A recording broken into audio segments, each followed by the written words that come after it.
Okay, the hour of 6 o'clock has arrived. We'll go ahead and call to order the meeting of the Valley County Planning and Zoning Commission for November 13th, 2025. The first item of business is roll call. Commissioner Potter? Here. Roberts? Here. Mabe? Here. Oyarzo? Here. And Commissioner Schneider has been excused. We have a quorum. Okay, seeing a quorum, we will go ahead and conduct business. First item on our agenda this evening is the minutes of October 16th, 2025. This is an action item. Is there any corrections or additions or motions? Should have 2 minutes. Oh, excuse me, and October 23rd, 16th and the 23rd, sorry. I'll move to approve the minutes from October 16th and October 23rd. I'll second. There is a motion on the table and second to approve the minutes for October 16th and October 23rd. Is there further discussion on the motion? Seeing none, all those in favor of the motion say aye. Aye. Aye. Aye. Those opposed? And the motion has passed and the minutes are approved. Okay. So just for the information of the audience this evening, we have 3 items on the old business that we will take up first that have been tabled to this meeting. Then we have about 5 different items on the new business agenda items as well. If you're here to testify, please keep your testimony pertinent to the application you're testifying on. And there is a time limit, generally 3 minutes. And the commissioners can ask you questions if they desire to do so. The first item that we'll take up is SUB 25-19, Highway 55 storage. It's a preliminary plat. It has been tabled, so we would need a motion to remove it from the table. Make a motion to remove SUB 25019 from the table for extra discussion. Is there a second?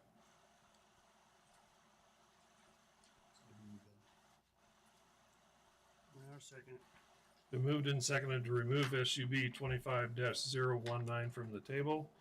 All those in favor of the motion say aye. Aye. Aye. Those opposed? That motion has passed and it's before the table. First thing we need to do is see if there's any conflicts of interest or ex parte contact. I will be recusing myself. Okay, let the record show that Commissioner Potter has removed herself from the meeting.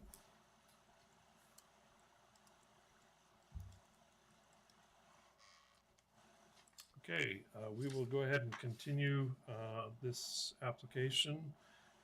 Consideration of a preliminary plat. Cinda?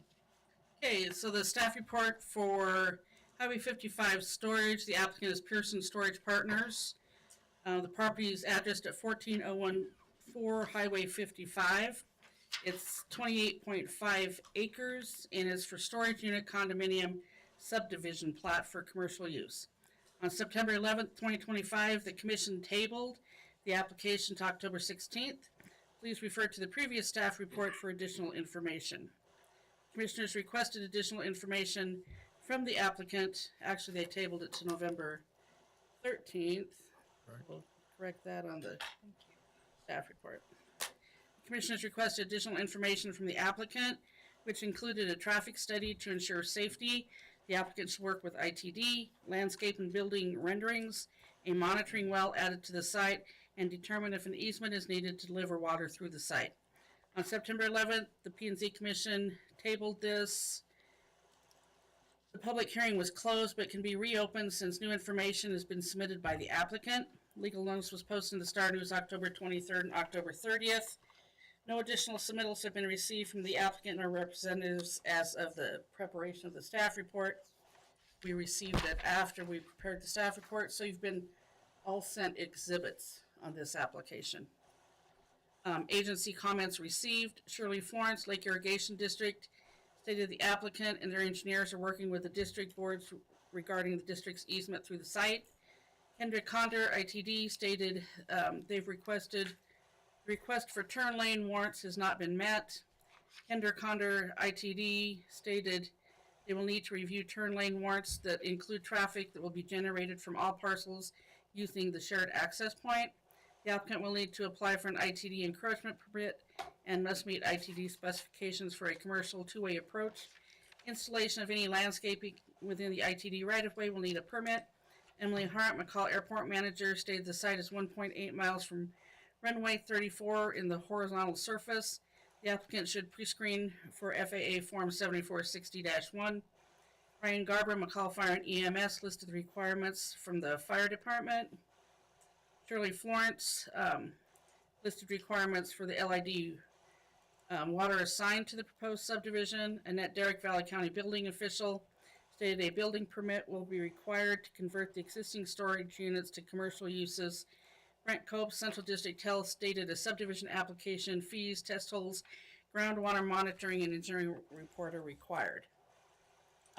Public comments received. April Whitney commented and sent pictures on the dirt work occurring on the site after the public hearing on September 11th.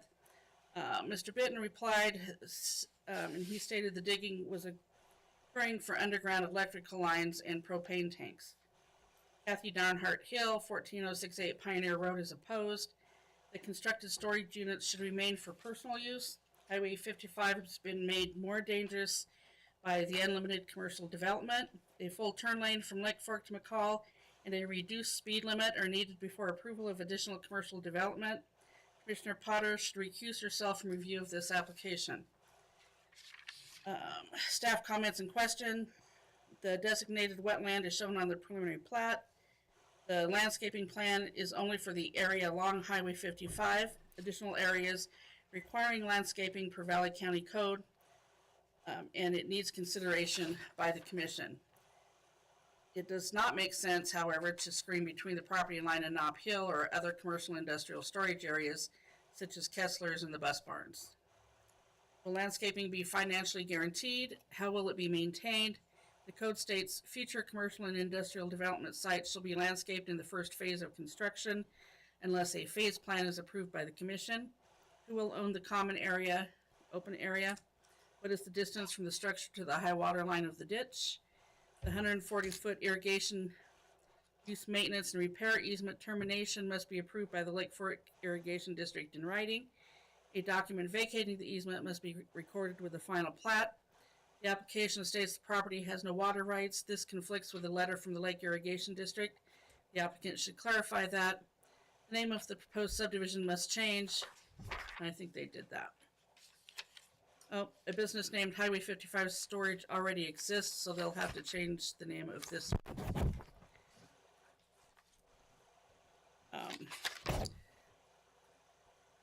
The changes to the proposed conditions of approval after the last meeting that are recommended by staff, including the ones that are already there, include a building permit must be required to convert the storage units to commercial use. First well installed will be a monitoring well for data collection by DEQ or their assigned. ITD approval and a permit from ITD is required. I do have some other questions for the applicant. I have heard that his construction business has been moved to this site. They got rid of their previous storage area and they have moved their construction business, and that equipment is being stored here. And then code compliance said that there's 2 connexes without permits on the site. There's also exhibits sent to us after the staff report was completed. First one is Exhibit 1, and that's the updated preliminary plat that excludes Lot 2 of the Vandal Flats subdivision. And you do all have copies of all this stuff. Exhibit 2 is the OE AAA pre-screening results. That's the FAA stuff. Exhibit 3 is the preliminary landscape concept, and that includes exhibits 4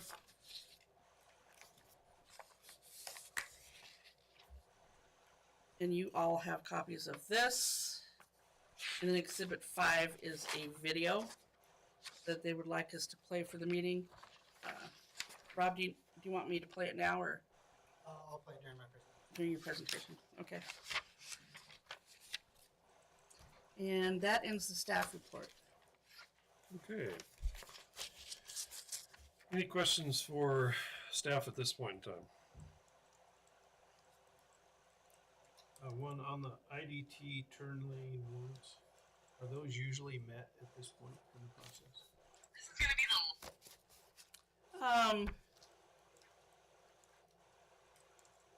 Usually the condition of approval is that they must have approval from ITD prior to construction. They need those permits before they start their construction in case they don't get that approval. So they need to be working towards that. But I don't know that we've ever required the actual permit to be issued before you make a decision. Okay.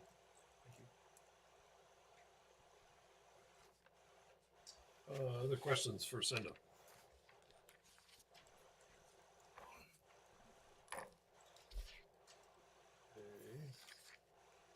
Did we also get another handout right before the meeting, or is that for a different application?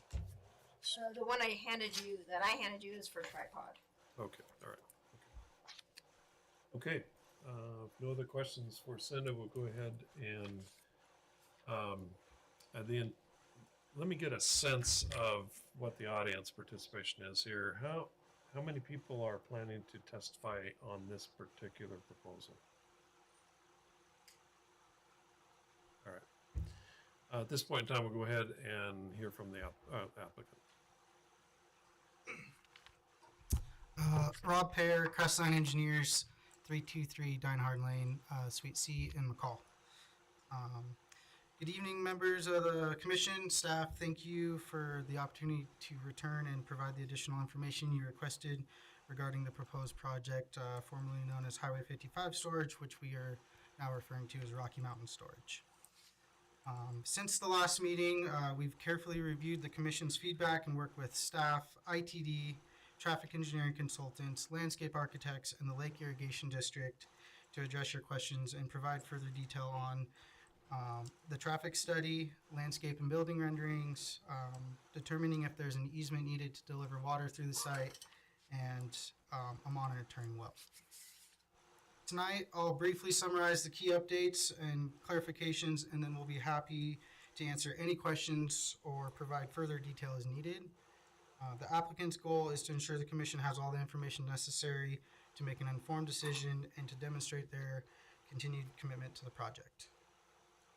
First, regarding the traffic study, we met with ITD following the September Planning and Zoning meeting to discuss the submission of an approach application and the need for a traffic study. Their initial feedback indicated that we would need to complete the study prior to submitting that application. Our team then consulted with Kittleson and Associates, a traffic engineer, to prepare a traffic study that will be submitted for review by ITD. Utilizing data acquired from a similar development located in the city of McCall, Kittleson was able to prepare a scoping study and a trip generation analysis, which has then been submitted to ITD and agreed upon by them. Currently, Kittleson is conducting traffic counts to provide baseline traffic volumes, which will then be used to evaluate the warrants at future build-out.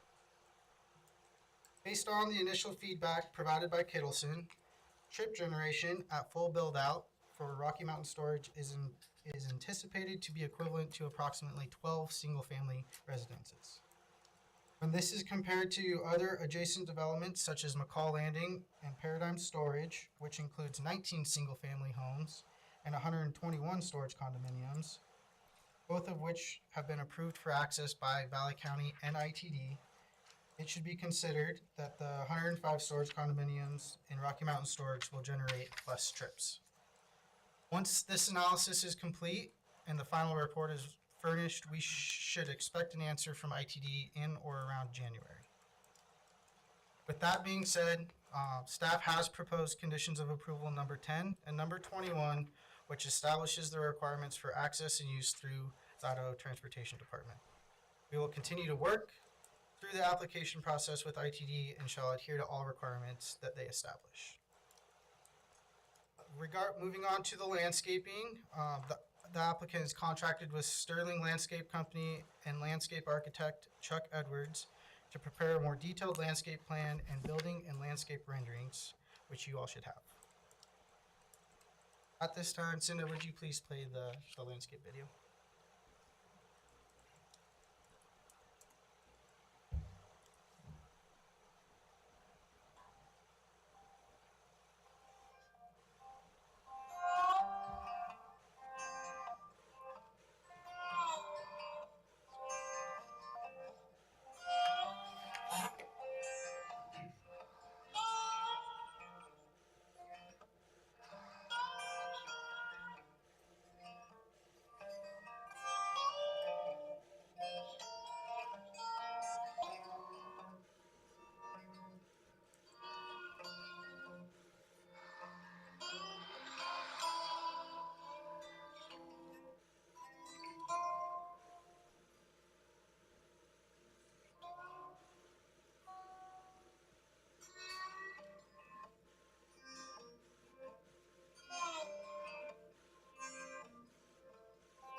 I think that's good, Cindy.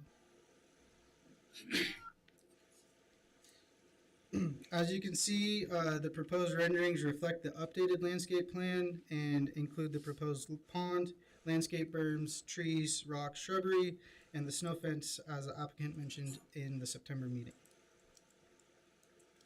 Moving on, the previous meeting had raised questions regarding the existing irrigation ditch that traverses through the project site. Since the last meeting, I attended the Lake Irrigation District Board meeting to discuss the need for an easement to be placed over the ditch for access and maintenance.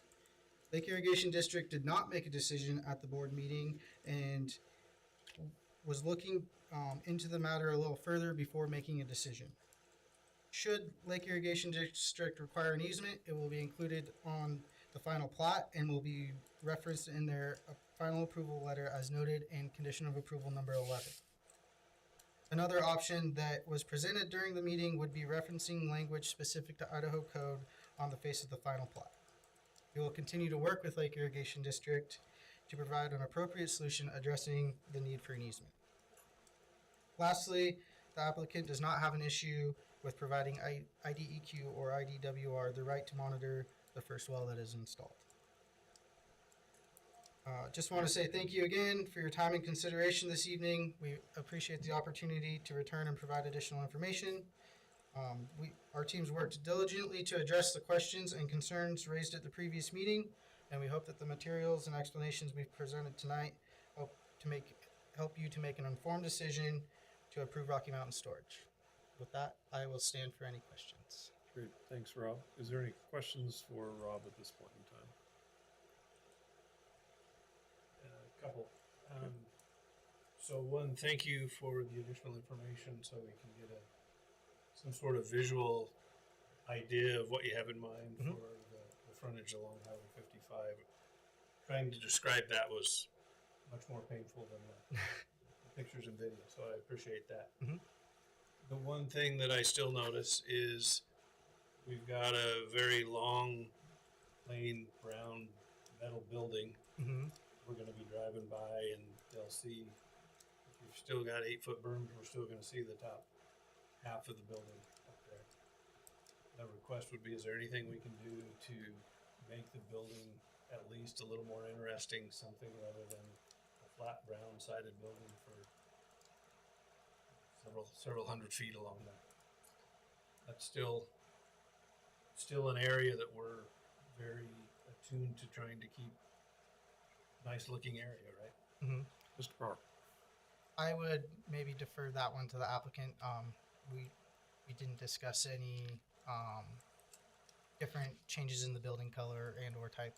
I know that the intent, I think, is not to completely build a wall so you can't see it at all. So we are just trying to utilize the berms and the trees to break up the plane of view. And I think that's a great start. I think it gets us going the right direction, but it's on our scenic byway. People expect a lot from our decisions. No taken. Thank you. Would the owner yield to the question? Sure. Do you have anything else for Rob? Maybe. We'll come back to him if we need to. So it sounds like we get the results of the ITD traffic study in January. Is that correct? Yeah, so our consultant Kittleson, we engaged them as early as we could. Obviously, everybody can't drop exactly what they're doing to jump on another project. We did meet with ITD very soon after the September meeting, and the process just takes that amount of time. So where we're at now is they're currently taking the traffic, counting the traffic that is along that corridor, and then they'll use that to prepare their formal report that then gets submitted to ITD, and that's when they expect ITD to make a comment or review and approve.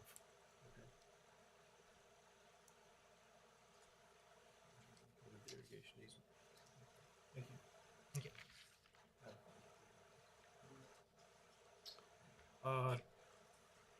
So did Lake Irrigation give you any indication of when they might have an answer for you?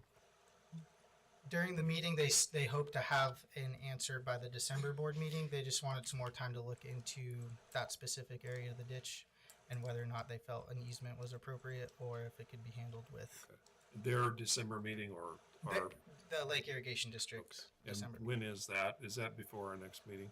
I do believe it is. I think it's the second Tuesday. I can confirm with Shirley on that.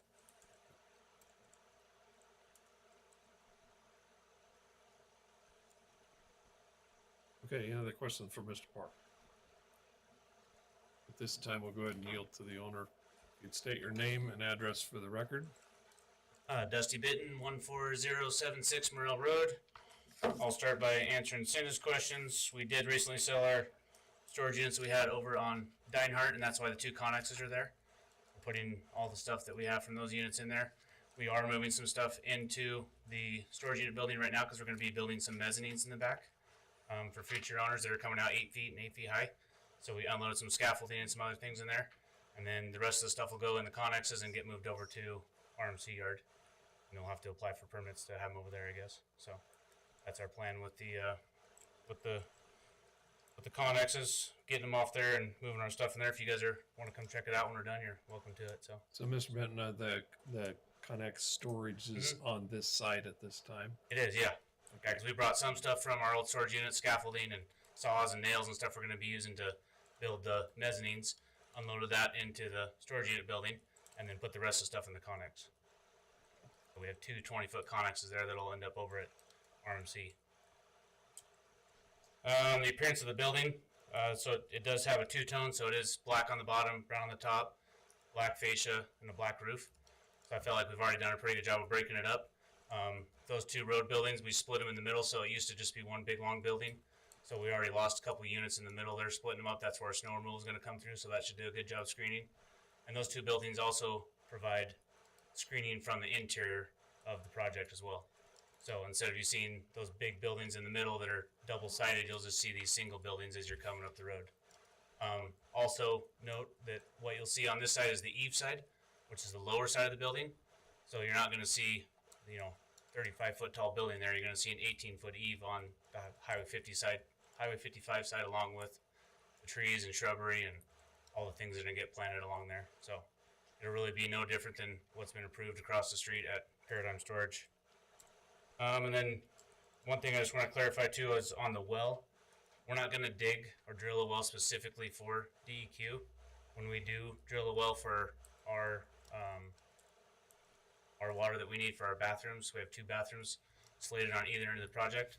We'll let DEQ put the monitoring device in the well that we drill, but I'm not going to specifically drill a well just for them to monitor the water table. We should be able to work in conjunction with that. That's what I understand from Cinda the first time, so it just wasn't clear.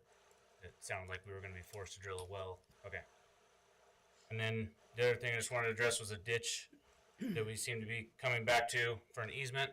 The ditch is 100% in the wetland area, and it basically runs in and out along our property line, and there is no intention or plan or ability to build or do anything along the ditch. So whether Lake Fork Irrigation District wants a easement or not is not going to affect anything that we're doing or any impact that we're going to have. It runs through no part of the property that is usable or could be culverted over or diverted or anything else. It remains 100% in the wetland delineation. You guys should have that documentation, and it should show you that that ditch is 100% in the wetland delineation.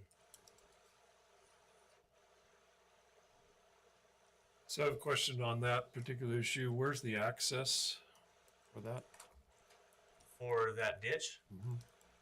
as it's not maintained by Lake Fork Irrigation, it just passes through that property. But it enters on the northeast corner, up there a little more probably, and then it just basically runs down that property. No, but where would they access through your property to get to it? It'd be no different than a farmer having a ditch on his field. If they have a ditch in their field and the irrigation district needs to get to it, then they would ask to go on it and go do what they have to do.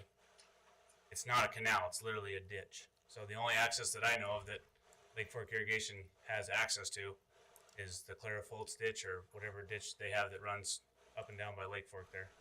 Yeah, but any water conveyance ditch has to have access. Sure, and if they want an easement, we don't, my point is we don't care about giving them an easement, and we're not planning on building or reconveying or moving or piping or doing anything that would obstruct a waterway. So we don't have a problem with giving them an easement if that's what they desire, because it's unusable to us. So you can see in the map there that ditch is entirely contained in the wetland area. So if they so choose to request an easement, we have no problem giving it to them because it's unusable to us. So Okay, other questions for the applicant? I just want to make sure that your position is you're willing to do nothing more on the building to make it. I'm not going to go back and redo what I've already done on the one building. I've already broken it up with a nice wainscot on the bottom, 2 different colors, and to me it's a good looking building. It pairs with what's across the street. It pairs with all the other storage unit facilities in and around McCall. And so I don't think I should be asked to do something that nobody else has had to do. I mean, there's steel buildings all up and down Highway 55. So you guys approved Cody Monroe's 100 by 100 building there. You approved Idaho Water Sports solid steel building. So all those are no different than what I'm asking to do. And if you look across the street, Paradigm's been selling units for a year now, and they still don't have a tree, a blade of grass, a irrigated piece of property. They hung some dirt out in front, and that was about it. So my intention is to do a really good job doing the landscaping and put mature trees in there and do those screening walls like we talked about. Did you guys see those screening walls we did? Yeah. I commented on Murray. Yeah. I think they've done a nice job. Yep. So I mean, I haven't seen. I know Water Sports, for example, did Yeah.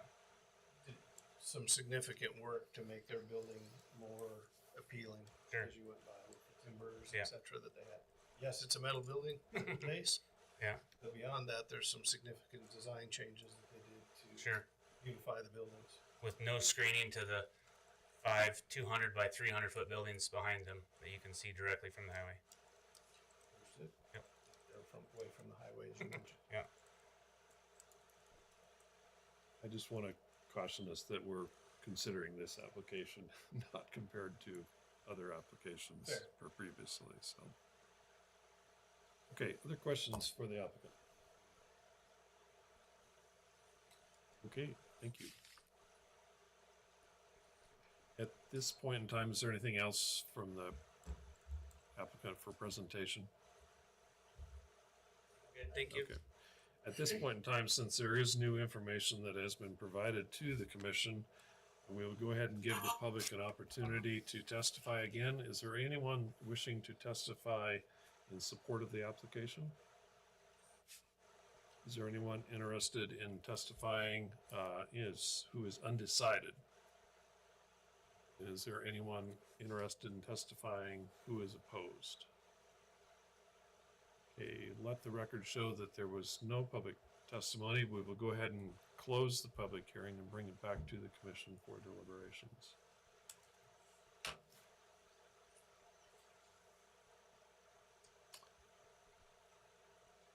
So, a couple things that I have written down that, and some of my notes from the previous hearing.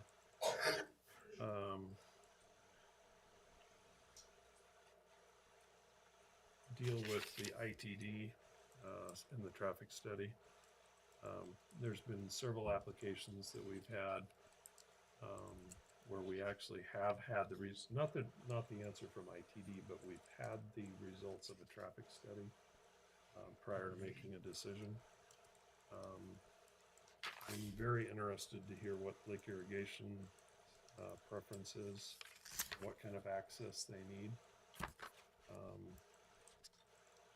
So those are a couple of concerns that I have about maybe we don't have the answers we need yet to make a decision. Other thoughts? Very same concerns on the ITD. I'd like to hear back from the board on the irrigation easement. It's not necessarily a showstopper for me, but I'd like to hear from it. The ITD one is a significant issue to me.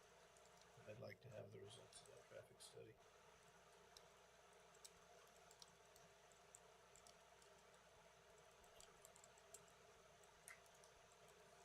Any other comments? Any comments?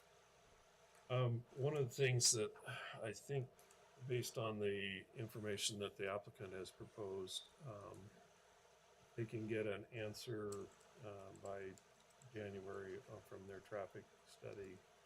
I think the appropriate time to reconsider would be at the regular meeting in February. So that we can make, as Mr. Parr stated in his testimony, that we have complete information needed to make a good decision. So, what would be the date of that regular? February 12th. February 12th.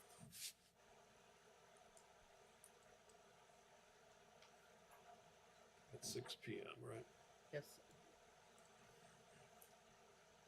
Would agree. I'll make a motion that we table this SUB 25019 until February 12th meeting, so we can review the ITD traffic study and results, and also the irrigation easement decision by the board. Okay. Is there a second? It's been moved and seconded to table SUB 25-019 Highway 55 storage, otherwise known as Rocky Mountain Storage, I believe is the correct name, to February 12th at 6 p.m. Is there any further discussion on that motion? Seeing none, all those in favor of the motion say aye. Aye. Aye. Those opposed? Seeing Don't none. we get a rebuttal to that? No, we've closed the public hearing. And then there's usually the applicant gets to talk again. This will be tabled until that time. Okay, next up on our agenda this evening is CUP 25023 Restoration Pro.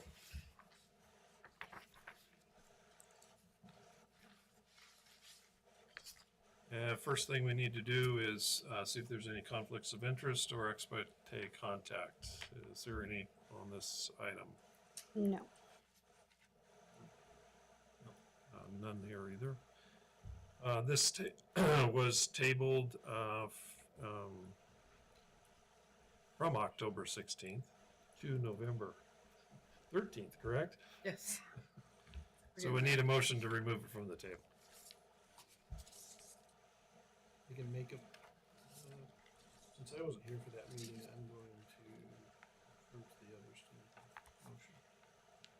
I'll move to remove CUP 25-023 Restoration Pro from the table and bring it back to the commission. Is there a second? Been moved and seconded to remove conditional use permit 25023 Restoration Pro from the table for immediate consideration. All those in favor of the motion say aye.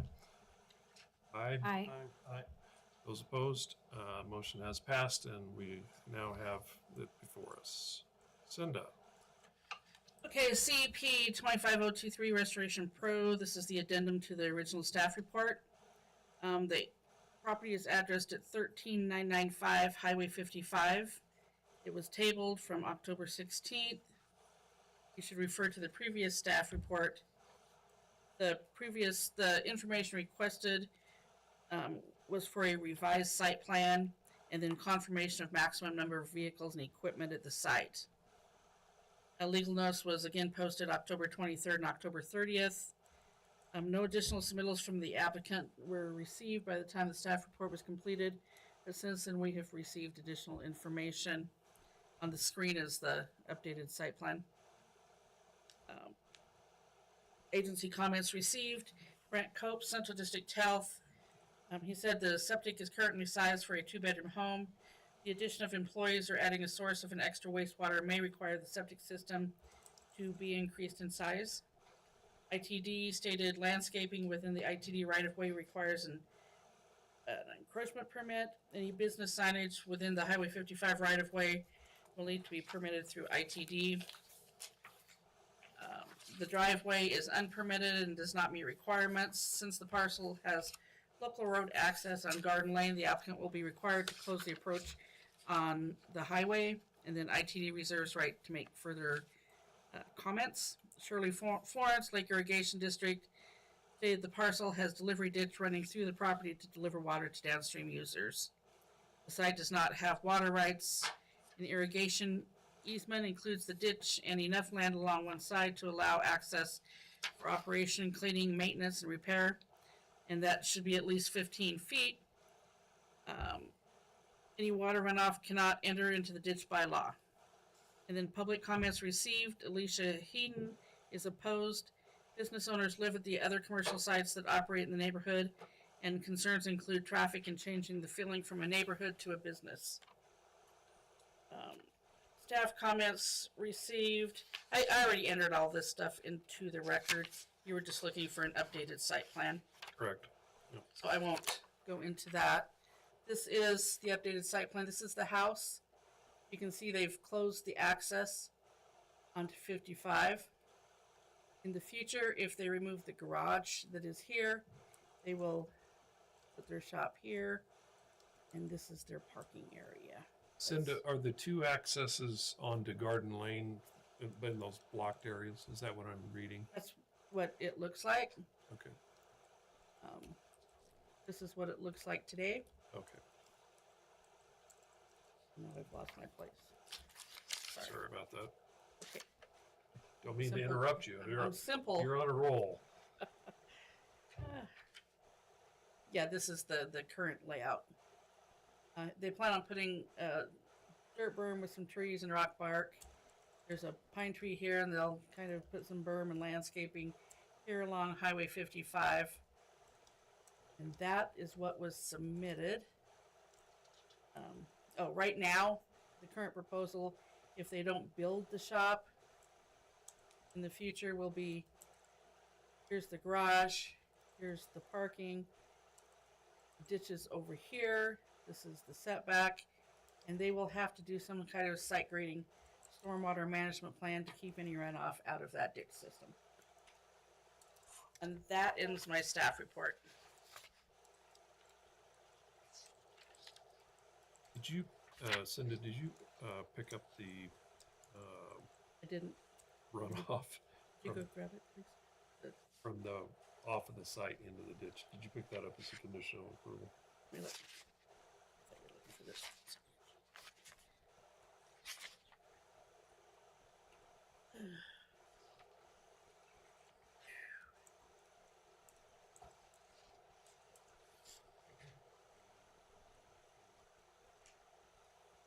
I know on number 11 it says snow must be stored outside. I don't see that as a listed one. Oh. Number 6, must have a stormwater management plan, site grading plan approved by the Valley County engineer. Okay, Prior got to it. doing dirt work, water cannot drain into the irrigation ditch. Okay, that's it. Thank you. Any other questions for Cinda? Cinda, did they, in the previous application, it had a location for a sign? Are they still planning to do that? They'll put a sign on their property. Okay. They can have, according to the code, 2 one-way signs, or they can have 1 two-way signs. Okay. And they can also have one on the structure. I do have one more question. Remind me, in the original application, did they have the number of vehicles that would be stored on site? No, he was supposed to get us the maximum number. Okay, so and he's here, so we'll He, talk. he can quantify that for us. Okay. Other questions for Cinda?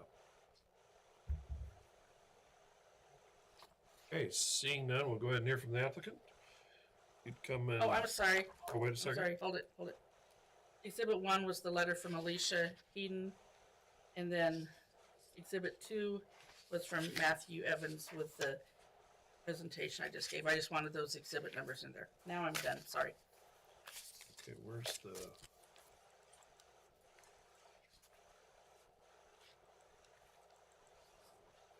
Okay. We have a second letter. It was the one from Alicia, I think. Is it a different name? You know what? It's not in here. Yeah, it's the same one. It's Alicia Heaton. It's the opposed- same letter from the first. Oh, hearing. okay. Okay. Got it. It's from, yes, but it was listed as Exhibit 1, so we wanted to get that in the record. Okay. Now we will go ahead and hear from the applicant. And state your name and address for the record. Welcome to the commission. Thanks. Matthew Evans, 13995 Highway 55. So, after the last month's hearing, I found all the property pins on the property, I ran string lines, and I pulled actual measurements to everything. I measured all the setbacks. So what you're seeing, like on this screen right here, I've kind of shown truck and trailer parking. That symbolizes a pickup truck pulling kind of a standard work trailer. It'd be like a 14-foot trailer. So this shows you to scale what 4 truck trailer combos would look like parked on the property. And that is all to scale. So you had asked for like a maximum, and I know you're looking for me to tell you what's the total number you might possibly have driving in and out of this property all the time. So let me expand on that just Okay. a little bit. Here's my concern. It's a Yeah. fairly small lot. Yes. With the setbacks from Highway 55 and the irrigation ditch Yep. even constrains it further. Yes. And I think what we're concerned about is down the road 5 or 10 years from now, if your business expands Yep. and all of a sudden you have 20 vehicles Right. crammed onto a little lot, Right. that's not what we want to see. Right.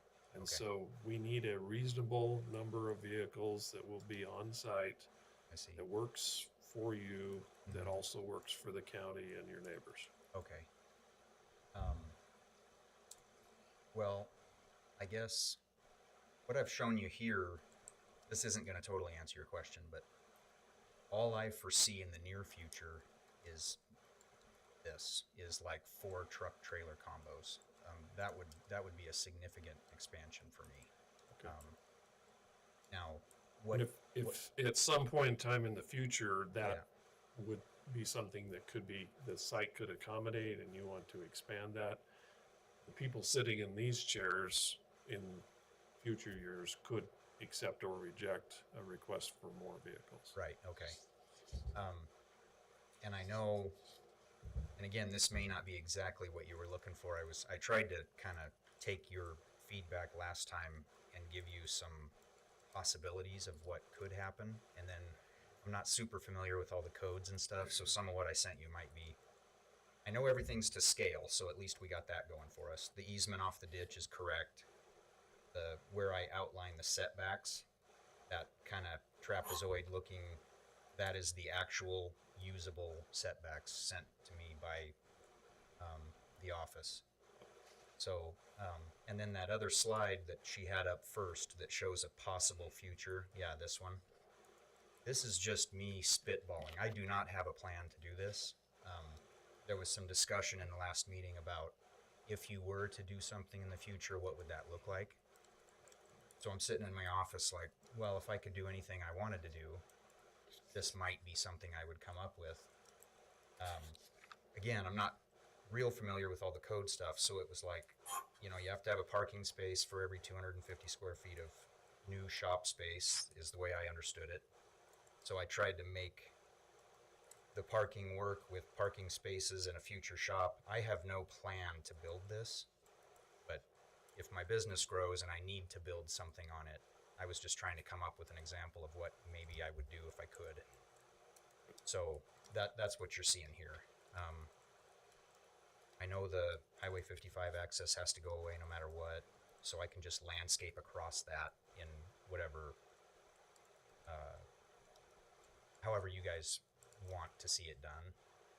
I mean, I'll do whatever I need to.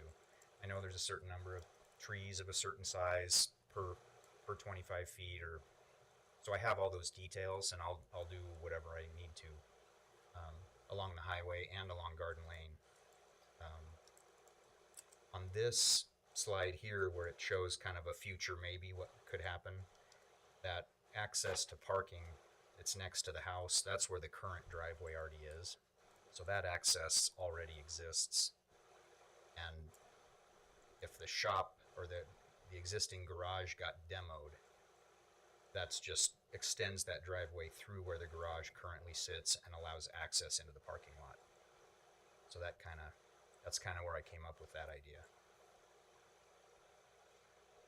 Can I ask a question? Yes, Cinda. So you are not looking for approval for this, you're No. looking for approval for the other one. I have no idea if this is ever gonna.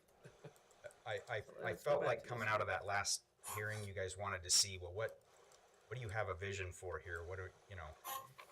And so I just tried to come up with something. If I would like to grow this business enough where I put a bigger shop on it, demo that garage, and you know whatever that looks like is obviously going to be up to what I'm allowed to do when the time comes. But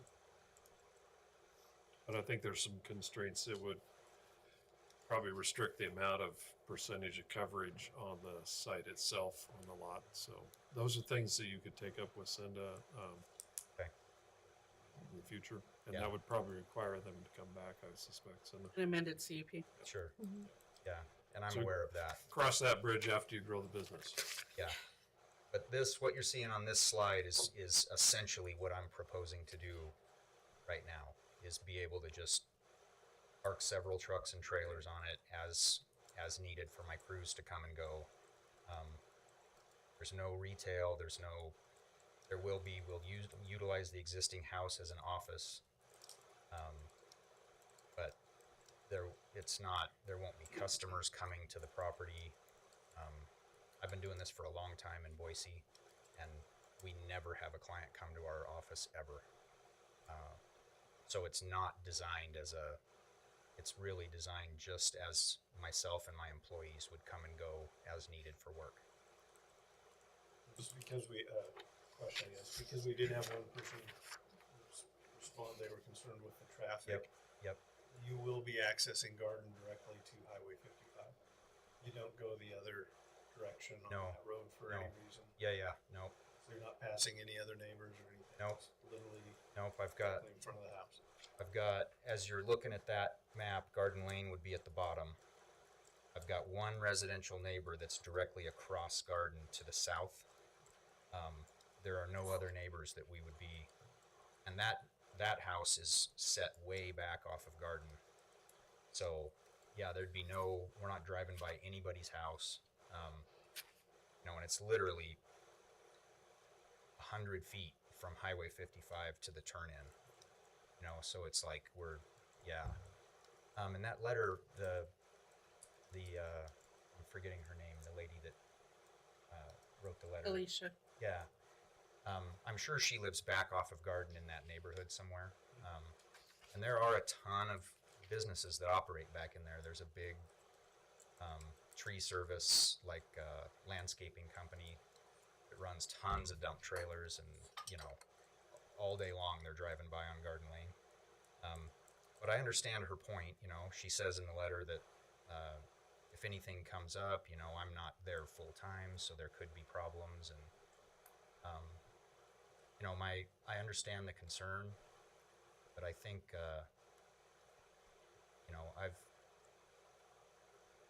it's not that I'm an outsider you know, that was kind of her concern. Like, you don't live here, this may be some problems, but you know, my wife and I have a couple acres off Lake Fork right by Jug Ranch, and we're in process of building a place over there pretty soon. And you know, I'm born and raised Idaho, and I don't know, I've been in Valley County my whole life. I just haven't lived here. So you know, I'd like to just say that. Just I have no intention to do anything that's going to hurt the neighborhood or in any way downgrade anything that's going on. In fact, I want to be part of making it all look and feel better, you know, as part of what I know you guys are trying to do. So Appreciate that. Mostly, I just want to make sure you were turning left. yeah, I'm turning left. That was a long way to answer it, but I'm turning left. Perfect. Yeah.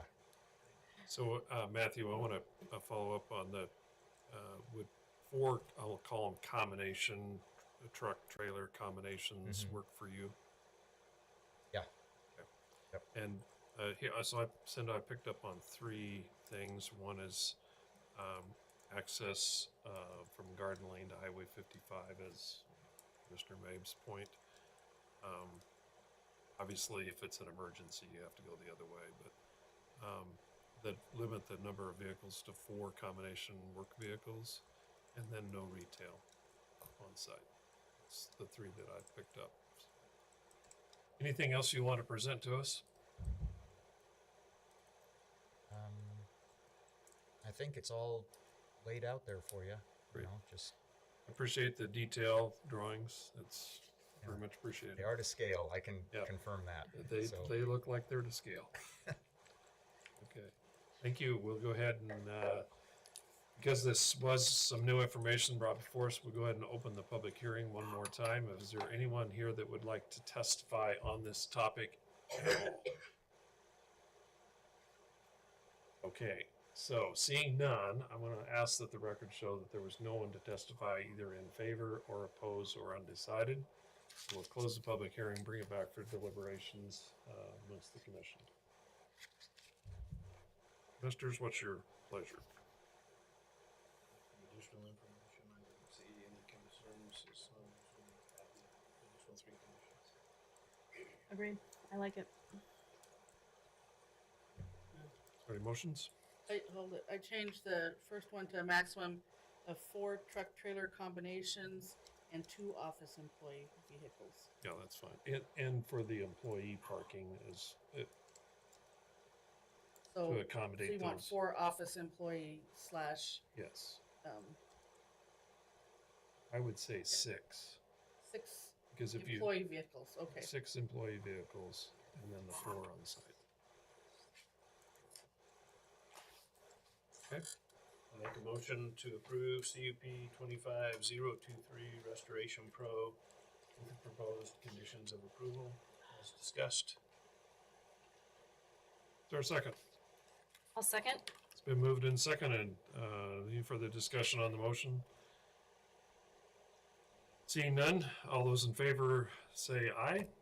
Aye. Aye. Aye. Any opposed? Motion has passed and conditional use permit 25-023 Restoration Pro is approved. There is a 10-day appeal period at which anyone can appeal this decision of this commission to the Board of County Commissioners. After that, the permit will be issued. Thank you for your attendance. Okay, the last item to come up this evening for old business is SUB 25-018 Tripod View. This is a preliminary plat. Is there any conflicts of interest or ex parte contact? No. Nope. Okay, seeing none, we will go ahead and proceed with the staff report, the updated staff report. What? Oh, yes, thank you. This has been tabled, so we have to remove it from the table. Sorry. Your motion.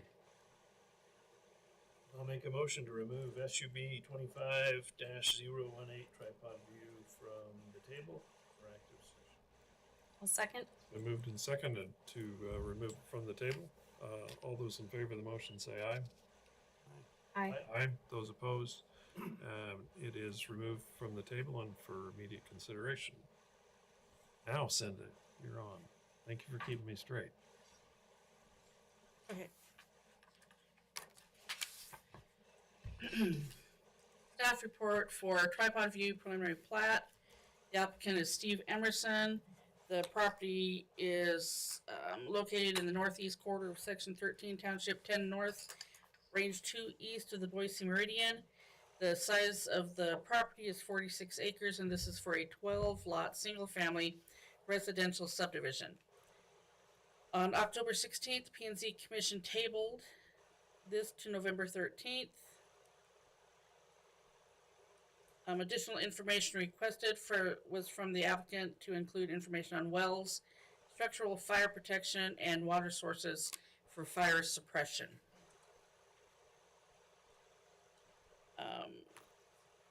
Legal notice was posted on October 23rd and October 30th. Additional submittals from the applicant received November 5th included a letter including personal introduction, reason for the application, and site selection, and then responses to the questions from the previous meeting, including the cattle grazing, groundwater wells, fire hazard, the noticing, subdivision location, applicant's character. There was a map of nearby wells with the depth and flow, and then the wildland urban interface fire protection plan. We already entered. Let's see. There's a letter from Brandon. The only new agency testimony was from Brandon Flack, Idaho Fish and Game. November 24th. Oh, never mind. That's just that one that recommends all the issues be addressed in the CC&Rs.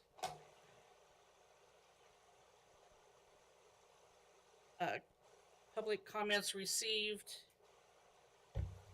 Jennifer Hunn, adjacent landowner, spoke as undecided during the testimony. Rich Summers, Wilderness Lake Ranch subdivision is opposed. The pond referenced during the public hearing is not full of water year-round. Wildfire is a high concern for the area. What would lot owners do for trash removal? He takes travel to a transfer trailer in Ola on Saturdays. The increase of traffic on roads not well maintained is a concern, and water table is a concern. And then the public hearing sign should have been more visible to High Valley residents. I reiterated comments and questions. Okay. Conditions of approval are the same as previously presented. We also received some additional correspondence since the staff report was completed, and everybody has a copy of this. One is Exhibit 1 from Neil Capps, the Gem County Road and Bridge Department. I received that this morning. It's his understanding the staff report has been sent out. He would request notification if this subdivision is recommended for approval.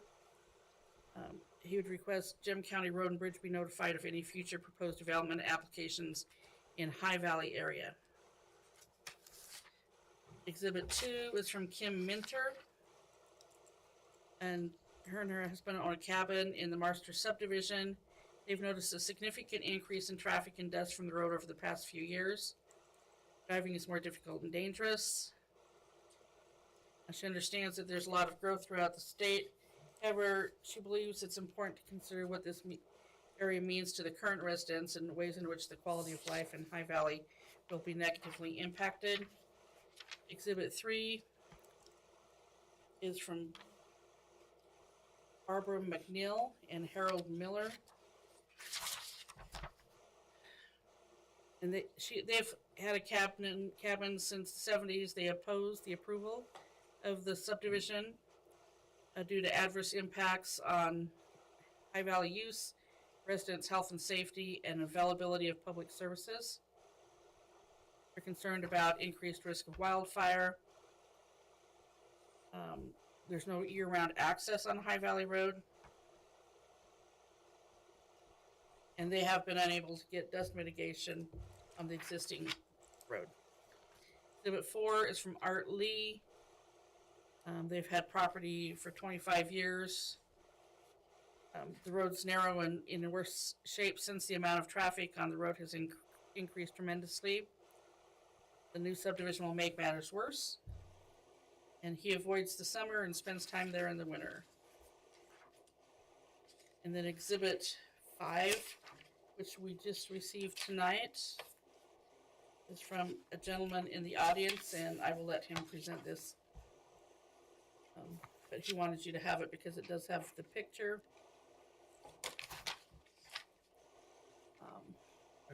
You recall the subdivision, and then the location is in High Valley on this property here. I thought that there was another letter from Copes, the road superintendent. The first one. That's the only one I. Neil Caps. Neil Caps, yeah. You- Anyway, there's another letter from him though. This was the first letter that said, is he here? I don't think so.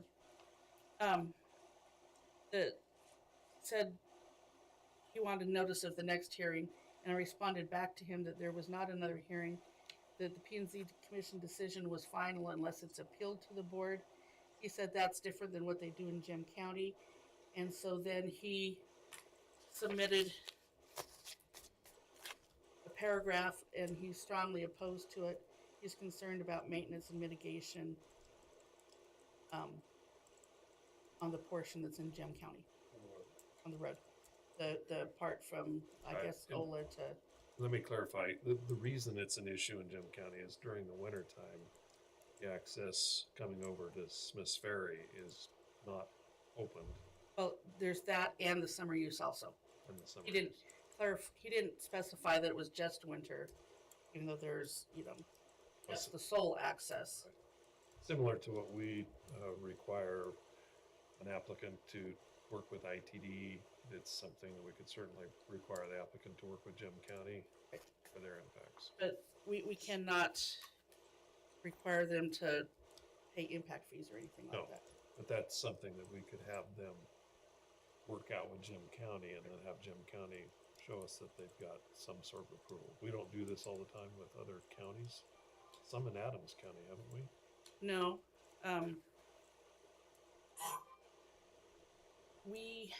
that's a difficult one, Commissioner.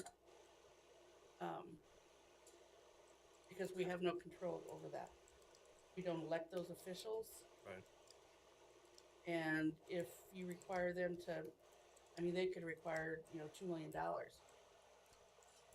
fix the entire road. If you give them the power to, We could at least see what they would request. Similar to what we do with ITD. They're not elected by us either.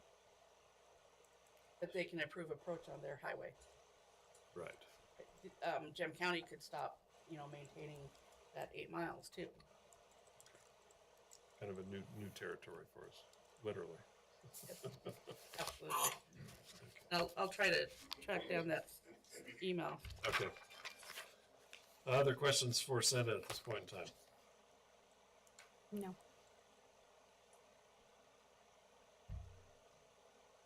You guys have anything?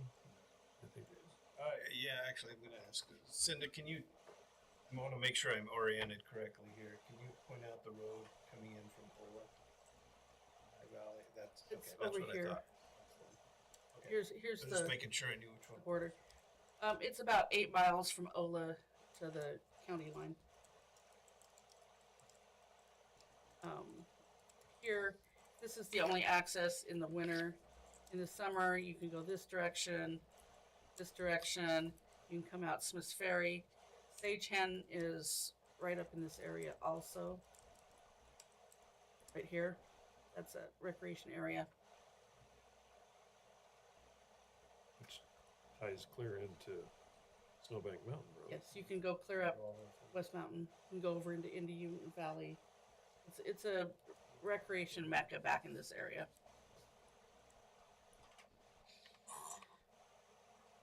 Okay. Anything else, Cinda? No. Okay, at this point in time, we'll go ahead and hear from the applicant. Here. Please state your name and address for the record. Name is Stephen Emerson, address 10016 West Broadford Drive in Star, Idaho. Commissioners, thank you for being willing to hear again today. After last month's meeting, I appreciate your time and consideration. I'd like to make a comment, just a personal comment on the front end before we get into into too much of this. I think we've got a lot of folks in the room tonight. I'm not sure I've drawn a community crowd like today since playing high school sports in a small town. I think that probably was more fun than tonight's going to be. But I want to just make a comment. I think that probably folks in the room, just following Facebook and social media, I think I've created a lot of angst, and I apologize for that. It wasn't the intent. We started out on what we thought was going to be a fairly simple project, and it has not become that. We engaged in consultants to help us to follow the rules and do the right things, but nonetheless, I think this has become more complicated than we believed it to be on the outset, and we've created some angst in the community, and that's not our intent. So Stephen, I apologize. Stephen, Mhm. this is going to be for the audience as Yeah. well and Yeah. for you.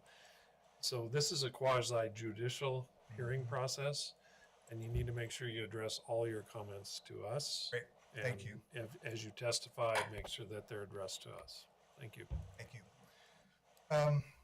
I want to acknowledge the letter that I received this morning from Jim County Road and Bridge. A part of that was concern about being able to maintain High Valley Road from Ola to the county line. And I just would state for the record that, if the High Valley community were to come together with some kind of a cost share, I would not be in opposition to that. I don't know how all that works, but certainly that was a comment, and I just wanted to say that for the record. Why are we here today? I grew up in a very rural setting. It's been a long time plan. We've saved and planned to be able to be back into a rural setting and run and live on an operating ranch. We've invested significant resources in the acquisition and begun the improvement of stewardship of this ranch. And this really, the proposal you have in front of you is a means to an end to raise some capital for us to be able to live and work on that ranch. The plan for us to live there would be to be able to continue to run cattle, to steward the timber that's on that property, and in the end, when we're gone, to leave the property in a better condition than we found it. The impact of the subdivision and its boundaries, we chose the location very specifically for a number of reasons. First, we perceive it to have the least amount of impact to the overall agricultural value of the total ranch property. It has thin grays in the area. It's pretty heavily saged where the trees aren't. And the trees are not thick enough to necessarily have timber value, but enough to have value to the end consumer of an owner of a cabin in that area. Most of the area of the subdivision, the trees are dispersed enough where it's not thick old growth timber and high fire risk from that standpoint. And in a moment, you'll hear from Mr. Lillyhog about the fire mitigation plan. But the reason primarily we chose that location is that it preserves the overall agricultural value of the property. The second reason we chose that is because of proximity to Dry Buck Road and the fact that it's 1.4 miles south of High Valley Road and not highly visible to the overall valley. So the idea of putting homes right in the middle of the valley and really visible and kind of negatively impacting the overall visual effect of High Valley, we believe this location mitigates that. And I would just comment about sign location. I know there's some concern about sign location and visibility. I think the fact the sign wasn't seen, even though it's on the property side, is an indication of that property being somewhat hidden from the primary traffic patterns within the High Valley area. The third reason is that portion of the overall ranch, putting a few more homes or cabins there is consistent with some of the prior use. Many may not know, but there are 8 additional dwelling lots that were put in that area of the ranch by the previous owners, and so it's a continuation of prior use. The application process, just a comment there, this would be a first development for me. I'm not a developer. It'd be the first time I've been through this process, so we engaged a consultant, came to us by recommendation, and so Jim Franck has helped us. I think he's given us some good counsel on design of the lots, and worked us through the application process. I would note that Jim is not present today. He had a conflict, asked if I would reschedule to another date, and I said no. In fact, I'd rather you not be here because I know there's some concern in the room, and I think it's just appropriate for me to stand on my own and to be able to answer some of those questions. And so Jim is not here today. A couple of the things that were from the last meeting. I don't know if, Cindy, if you can share any of the well map, but there we supplied what's available in the registered wells, and there's, we certainly didn't put all of them in the entire High Valley area. I would tell you that the water is mixed. There's an adjacent property that's got an 84-foot well, and the water's not real good. And there's a property just down the road at the ranger station at 123 feet, I think, and they've got 25 gallons a minute. And it's kind of varies as you go through the valley. So I don't know what else to give you other than what's in the well logs, but what seems to be the case is that the better water is deeper in that 300 plus range. In some areas, 100, 150 feet, they're getting good water.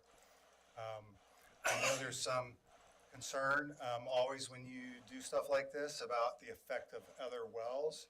I am not a hydrologist, but in my understanding of underground water flow, it generally goes to where the surface water eventually goes. And if that's the case in High Valley, then our underground water is migrating to the southwest, which is away from all of the other subdivisions in the area, and another reason why the current location is preferred. At this point, I want to address a little bit of the fire, and I would ask if we could have John Lolihog, who we had prepare our fire mitigation plan, come and speak on my behalf and talk about fire. Sure, that'd be fine.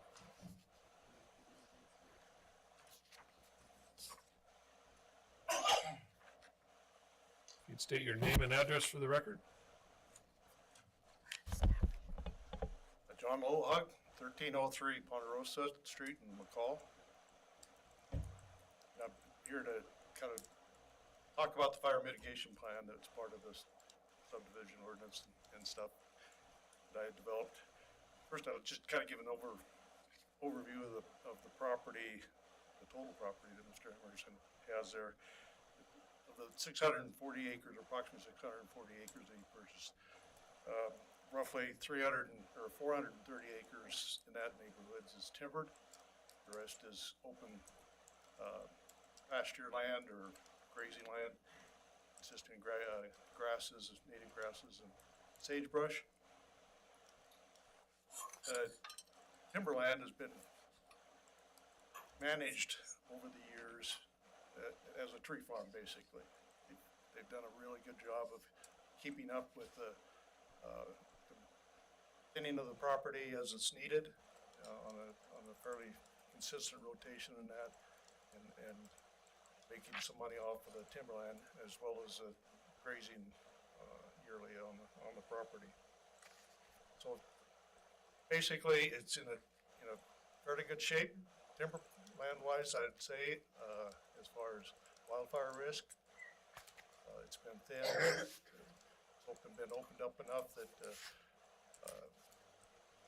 a wildfire shouldn't really spread too fast or get up into the crowns as racing through it. I mean, you can't guarantee that, but it's opened up enough. I think that would be a reasonable statement that the fire risk has been, the fuel loading has been reduced. Fire risk is minimal.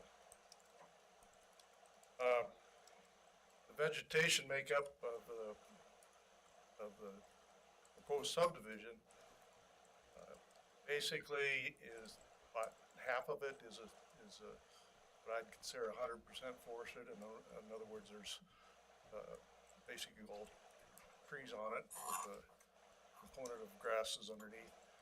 And the other half consists of kind of timbered stringers and open land, sagebrush and grasses. So you got kind of a mixture there.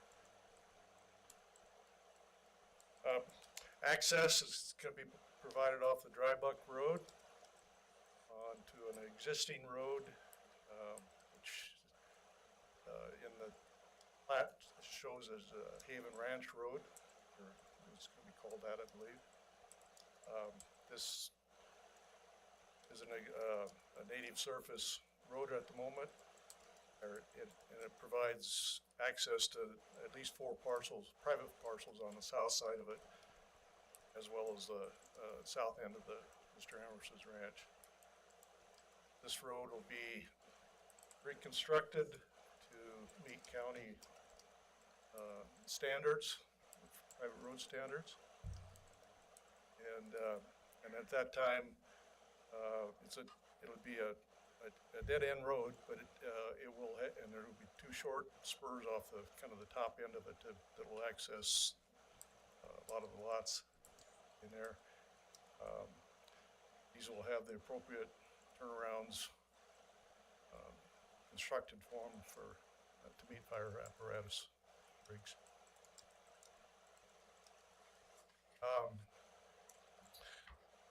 And I'll get into the treatments along that road here in just a minute. There's a class 2 stream that's kind of right on the east end of the property that eventually becomes a tributary to Little Squaw Creek. Could you define class 2 for us, John? Class 2 by the Idaho Board of Practice Standards is a stream that doesn't have fish, basically. But is it like a year-round stream? It can be either year-round or intermittent. In this case, it is a perennial type stream. Yeah. It does flow underneath the road right there at the entrance off of Dry Buck, and there is a little pond right there that is shallow, and Jim Frank and I talked about this. We don't feel like it's suitable for a dry hydrant type of system there because more than likely it freezes over pretty hard during the wintertime. We wouldn't have access to any of the water.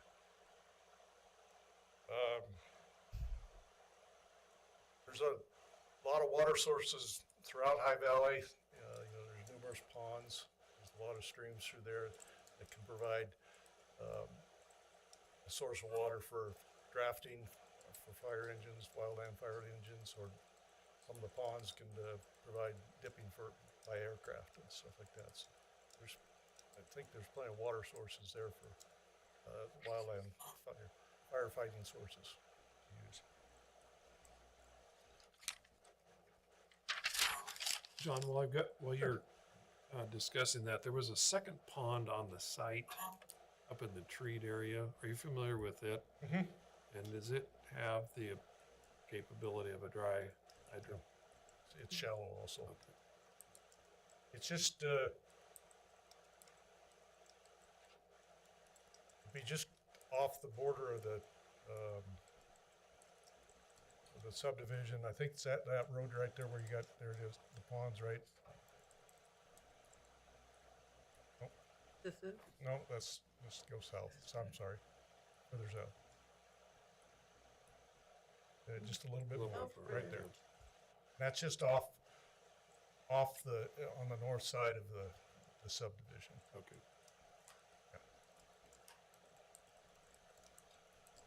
So in the fire protection plan, I outlined 3 primary vegetation treatments to minimize fire risk for the subdivision and the adjacent private properties.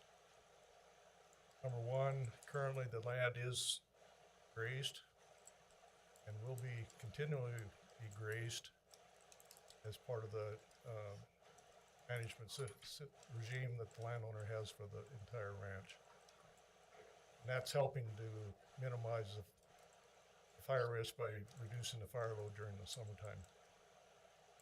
So while you're on that topic, I'm sorry to keep interrupting you, but is that grazing going to happen on all lots or like Continue on all lots. except for like the building envelopes and talk That to will me- be left up to the individual lot owner when they purchase a lot, and if they decide that they don't want to have grazing on their property, then they're required by basically to fence off their place.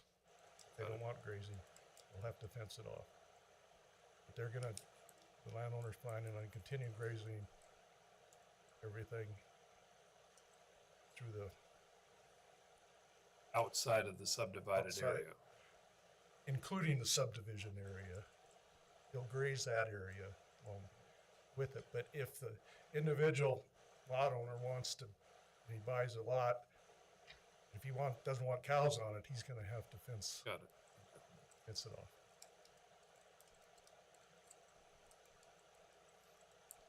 Number 2 would be construction of what I call a shaded fuel break along the Haven Ranch Road.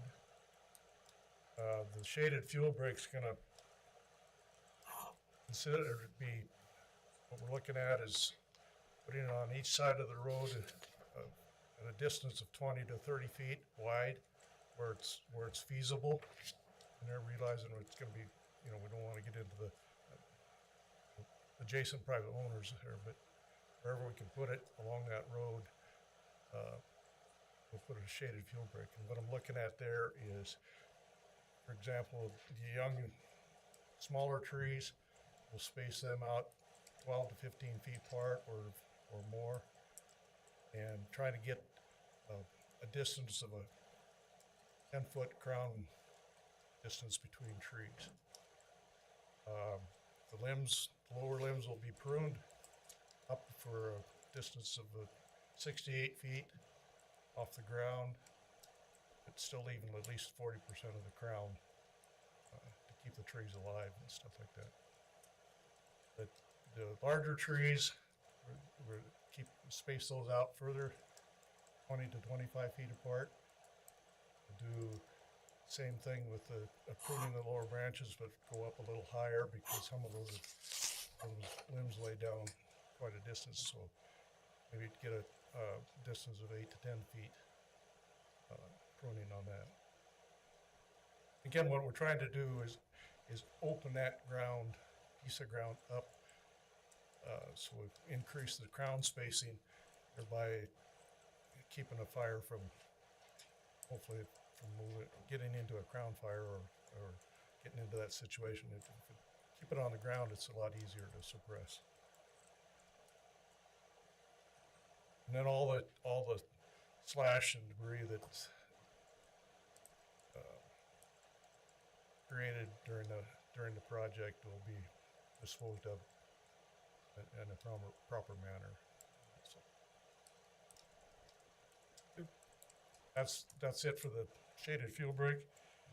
On the individual lots, the landowner, whoever purchased that lot, will be responsible for constructing their own private or their own driveway and their site for the building structure. But we were going to require that they, at least on the driveway, they do this same, create a shaded fuel break to the same specifications that we laid out for the Haven Ranch Road. And again, that's given them some protection of their own on their driveway to get in and out, as well as keeping fire from moving through. In addition, that on the site that they are going to build their house, one of the requirement put in what we call a fire-wise defensive space zone or zones. And we have basically three zones that we're looking at. The first one I'm calling the intermediate, which is the first 5 feet out from the building structure. That they use hard landscaping, either rock or gravel, and that's to keep fire from getting close to the structure. Or they could plant, grass and keep it green throughout the year and stuff. That's just, again, not only to protect the structure from a wildfire, it's also protecting the property from a structure fire. Keeping that distance there. The next one is called what I call the intermediate zone. That's the next 5 to 30 feet out from that first zone. The landscape vegetation recommended using fire resistant, resilient plants, native plants, and maybe utilizing deciduous trees around in that area versus conifer trees. Although this property's got there's mainly ponderosa pine and Doug fir, which are considered fire resilient type trees. So they could leave, those type of trees. But again, we want to space them out and maintain that open crown condition so that keep the fire on the ground. Also pruning up of the lower limbs a distance of 8 to 10 feet, maybe even more than that. That's again to keep the fire on the ground. Propane tanks should be placed on gravel or concrete pad, and at least 30 feet away from the structure. Again, that's protection there. The last one is the extended zone, which is 30 to 100 feet beyond that. Again, kind of spacing the trees out. You can start not getting the distance as wide as what we do when they're get closer to the structure. But again, we want to space it out enough so that we got some decent crown distance or opening in there, pruning up of the lower branches and stuff like that.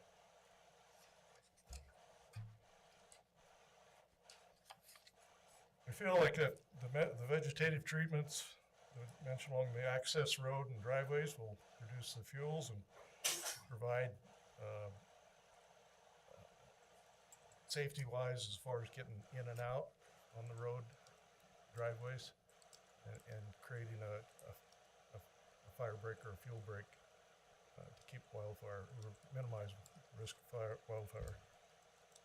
Creating the defensive space zones will help protect the structures. And I guess that this is an isolated area. There's no fire district up there.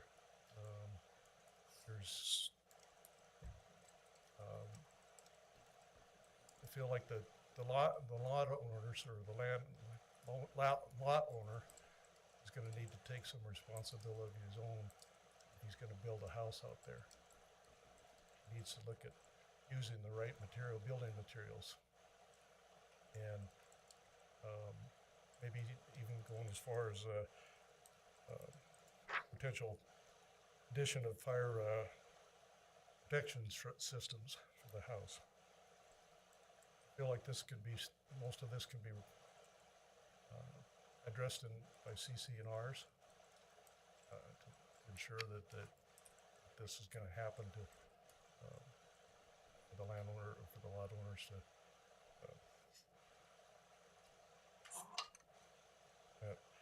and then I guess that's the main thing. Great. Behind it. Thank you. Any questions? Any questions for John? No. Okay, great. Thank you. Thank you, John. It's good information regardless of where you live in Valley County, so. Commissioner, I have that email that I could add to the record here. Oh, you do have it. I do. You want to read that for us? Well, Gem County Road and Bridge has completed a review of the proposed preliminary subdivision located in High Valley. Applicant proposes 12 residential lots on 46 out of an existing 105-acre parent parcel. It appears the additional phase may be proposed in future to further subdivide the remaining acreage. High Valley Road is a steep, narrow, and winding access route that currently serves a number of year-round residents. The proposed subdivision would generate additional traffic volumes that will directly this roadway. Given the existing roadway geometry and limited site distances, the increased traffic poses safety concerns for the traveling public. Furthermore, the additional will increase wear and maintenance requirements on a roadway that already requires significant upkeep due to the terrain and weather conditions. Based on these considerations, they strongly oppose approval of Tripod View subdivision as proposed, citing the following concerns: increased traffic impacts on High Valley Road, safety concerns related to the roadway geometry and conditions, anticipated increased demand on the road system. Should the county approve this subdivision, the applicant shall be responsible for roadway improvements to include but not limited to tree removal, improved site distances, potential widening, and or surface material on High Valley Road. Okay, thank you. Thank you for reading that into the record. Mr. Emerson, do you have anything else that you wanted to close your presentation with? Otherwise, I want to get to public testimony. We still have 6 items on our agenda tonight. No, I don't. I think we're there. I would just reinforce, John, thank you for the presentation about the fire mitigation. It is our intent to control building materials through the CC&Rs, and what John just described to you, to have CC&Rs that are consistent with what you heard in John's report. I think we all know CC&Rs are sometimes hard to enforce. I would encourage help from the county when you're issuing building permits to help us with that as well. But that's the intent. Yeah, we don't get into that business. That's a business that is on the developer and the homeowners association, if you have that. Yep. Thank you. Okay, at this point in time, I want to get a sense of how many people are here to testify on this particular application. If you just raise your hand. Okay, I'm counting about 8 or 9. If we get to 15, then I'll know not everybody raised their hands. So we'll go ahead and allow 3 minutes. If you can, try not to repeat if somebody has already raised your point. With that, we'll go ahead and begin the public testimony. Oh, you want to take it? We need to take a 5-minute break. So bear with us, and we will be right back in 5 minutes. Thank you for your patience.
Mike is life.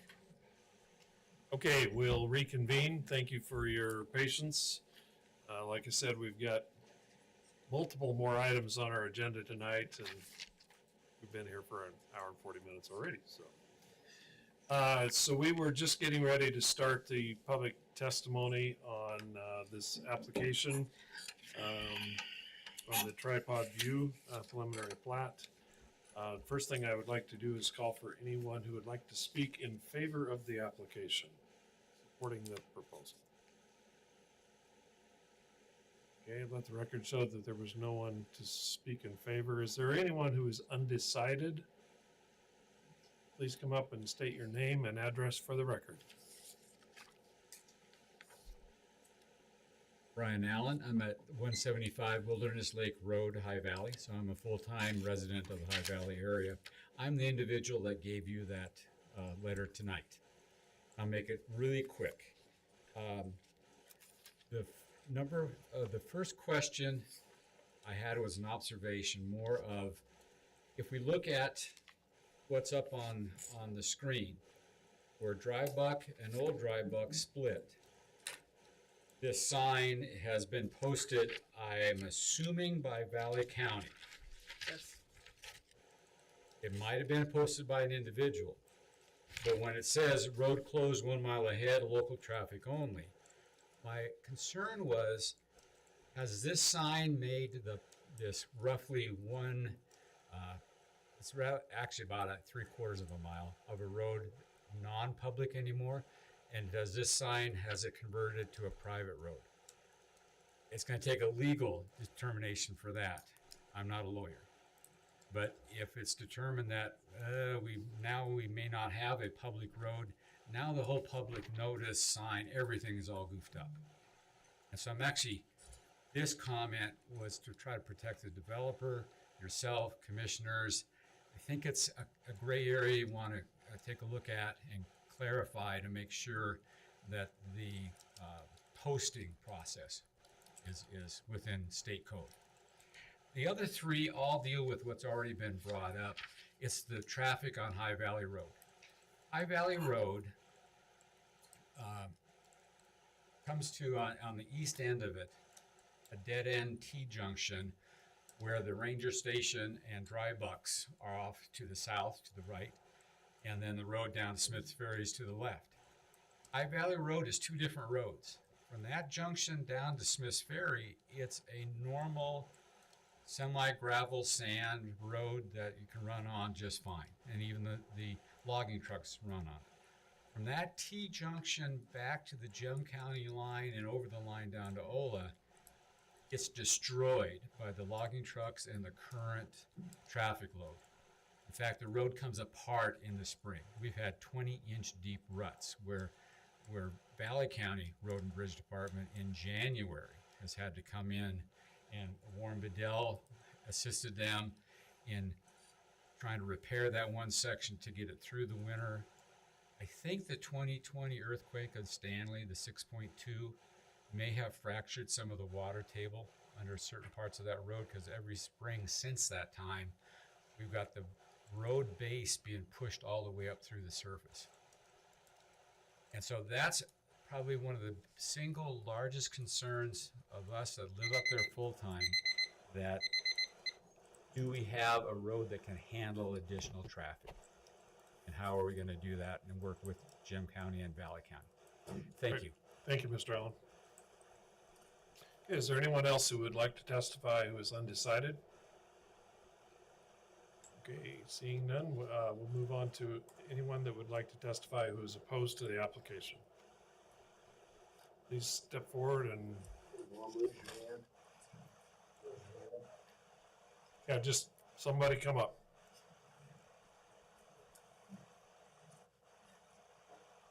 Please state your name and address for the record, and welcome to the commission. Thank you, Commission. John Kinney, 2011 West Tandoy Drive. And I handed out Exhibit 7. And I handed those out to kind of focus hopefully more on well data and kind of keep hopefully the focus on the area and not so much sprawled out kind of picking and choosing wells. Is So this the that's handout it, you're yes. referring to? This is, And so our well is labeled well A. So that's kind of where I did my measurements from because it's just north of the proposed sites. I'm sorry, south. And so our concern here is that if you look at well A, B, and C, which are the closest wells to the area that the parcels are trying to be built, you can see that the gallons per minute on those wells are 1, 1, and 3. With a depth of about 280, and 260 feet. If you go further north to D, you can see that that's a 240-foot deep well with 2 gallons per minute. And as you go kind of around it, you can get farther away up to 2 miles away. With F, find a 55-gallon per minute well. And the last meeting, Mr. Frank pointed out, I believe it was well G, which is also nearly 2 miles away, a little less. And that's a 388-foot well, which is 12 gallons per minute. But if we kind of look at our area where the site's going to be, we can see that the average is between 1 and 3 gallons of water per minute. So it brings up concerns as far as, like Mr. Emerson stated, that the water tends to go southwest, away from the other subdivisions. Well, that's right in our direction. So if there are 12 more wells sucking from a water table that's already diminished, we're worried about the effects that might have on our water and our wells to the south of the building area. And another concern that came up recently with the deciduous trees and the shaded fire breaks that were just discussed.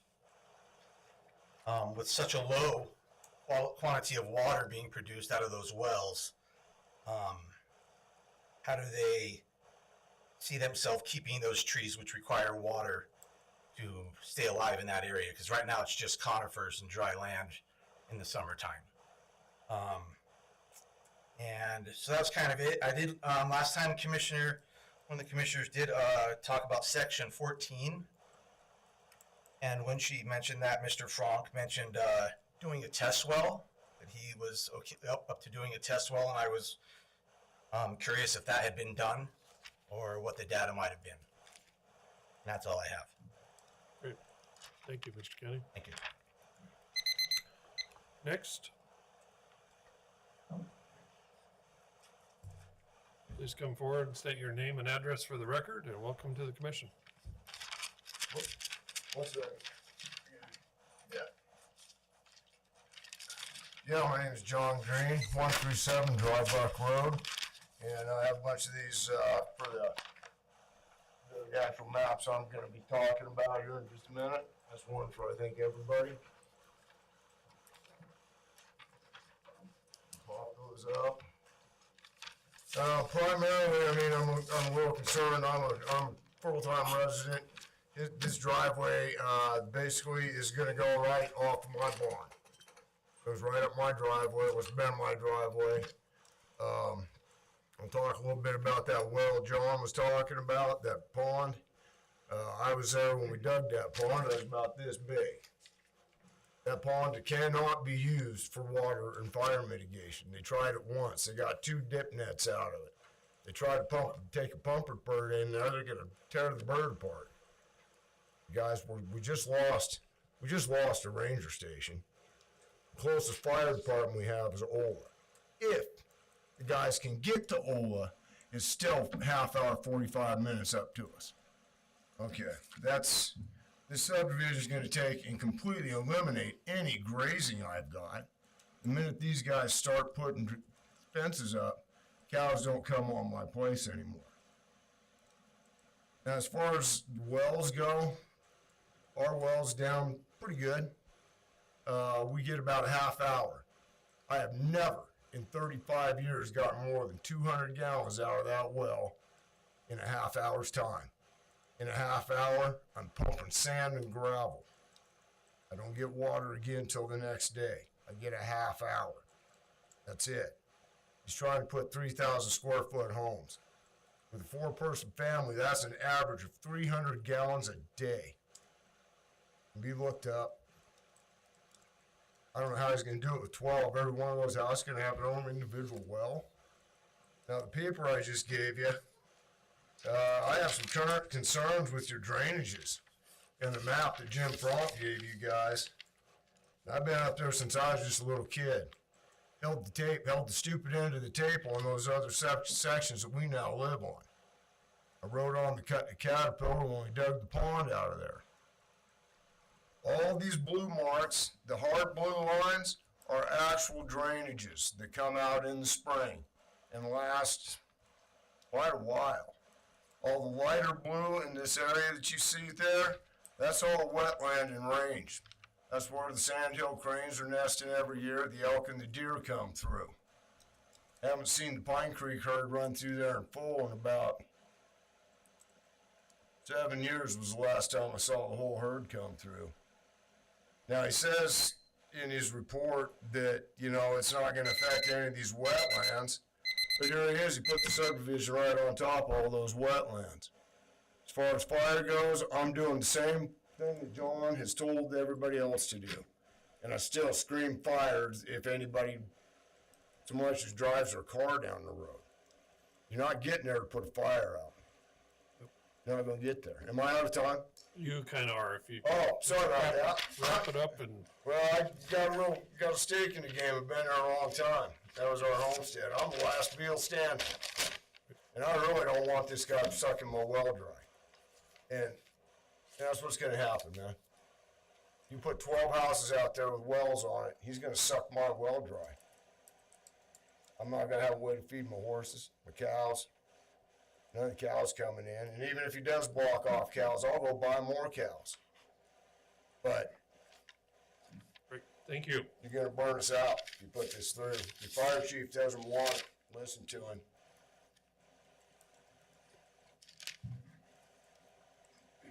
Great. If you give your name and address for the record. Hello, my name's Jennifer Hun, 2011 West Tendaway Drive. I submitted something during the break. It's a piece of paper with lots of words on it. I just want to run over some things real quick with it.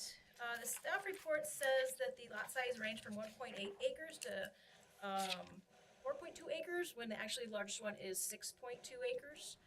It also states that the area is surrounded by single-family lots, when if you can see, if they are single-family lots, they are 20 plus acres and undeveloped. So it's not like it's around other neighborhoods.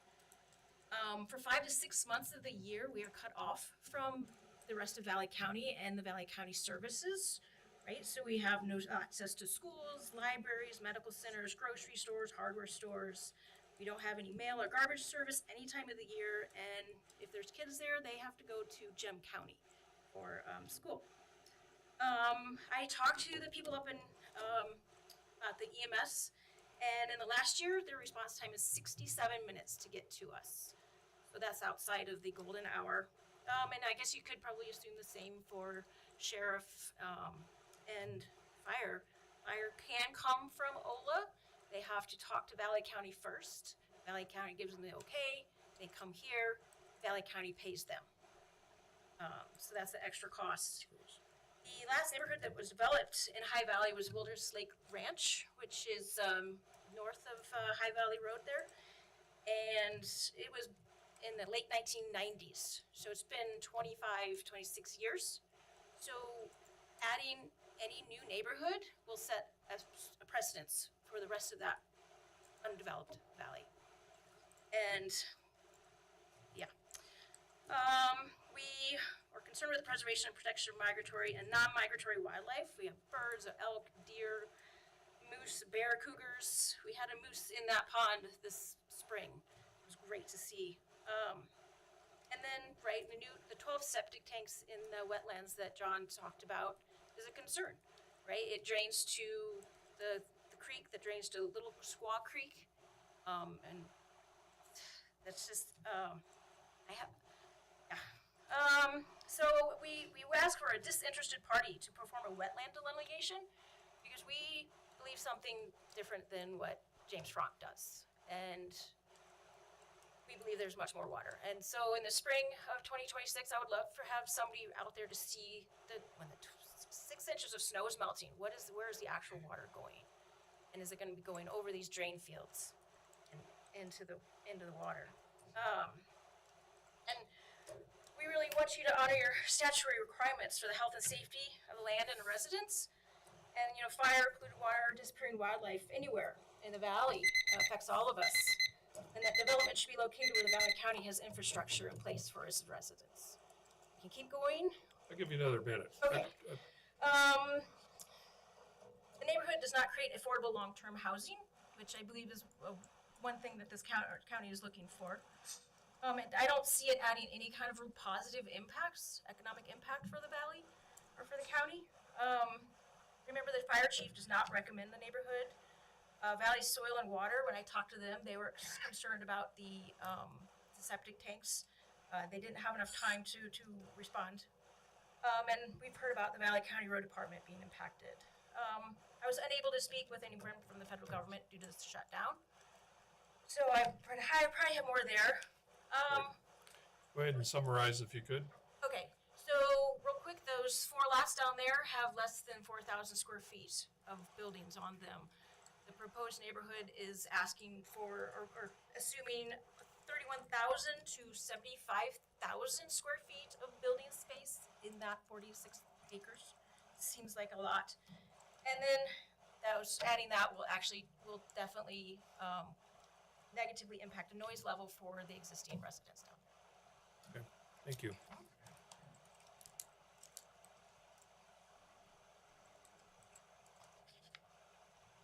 Since we have a limited number of people, I'll be a little flexible here, but try to keep it in 3 if you can. Go ahead. Name Sorry, and my address. daughter's FaceTiming me. I apologize for that. Here we go. Of course, she always calls me whether I'm hunting or I'm getting in front of the podium here.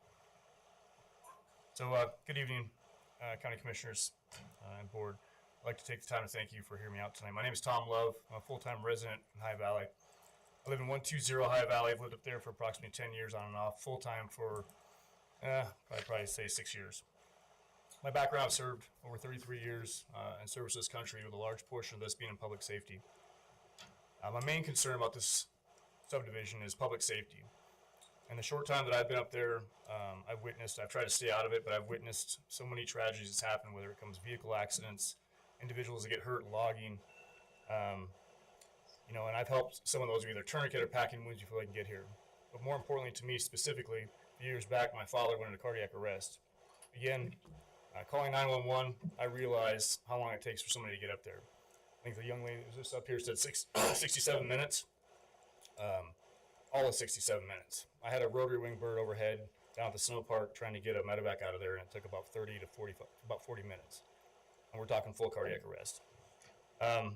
One of the residents up here earlier this year had a traumatic injury to their arm. I packed that because, again, there's no way the EMS will arrive up there. So that is a major concern, primarily EMS. Okay, we just don't have the resources to provide proper care for individuals that are up there. Whether it's the Jim County side or it's the Valley County side, it's just not going to happen. We know the environmental factors when it comes to the winter. Specifically speaking on the fire, we can go back every single year, but only have 3 minutes. Last year specifically, after the hours of darkness, after a good little storm, several people in this community spent over 4 hours hiking up to some pretty extreme areas of that mountainous terrain around there to fight fires. It took over 4 hours for woodland fire crews to get up there and relieve private citizens that honestly, a lot of them have no idea what they're doing when it comes to fire, except for they don't want to see their homes burn. We've already talked about the water, but it is a concern. I hear continuously up there about people's wells having sand after 30 minutes, after 2 hours. Huge concern. If you look at what's happening in the valley, that's a concern up here. Not saying anything against Mr. Emerson at all. I implore him for his needs and wants to come up there. Just we need to look at the water concern. Okay, our roads. It's been talked about, but I will tell you, several times throughout the year, I've assisted people that have been pushed off the road by logging trucks, whether it's their fault or not. The roads are just not okay. So many people have had their vehicles totaled due to the level of traffic that comes up and down that road. We also have increased housing that's going on up there. We have housing that's already up there, and some people are retiring, and now they're coming up there. I was told just today that we have 12 individuals that already have homes up there that plan on retiring up there in the next 2 years. That's 12 additional people that's going to go up there. When we talked about wells and full-time people that come up there, that puts a stress on our water tables, our roads, our fire, our EMS, puts a stress on everything. We just don't have the time to do it. Almost complete. Our natural habitat, obviously, and in closing, again, my biggest concern is fire, EMS, and safety. having served this country for over 33 years, I'm all about the American landowner buying their land and doing what they want. I'm good with that. I just want the safety concerns addressed and thought about. That's why I moved up there. I think it is the America that I fought for over 33 years. Again, thank you for your time. Thank you, Mr. Lowe.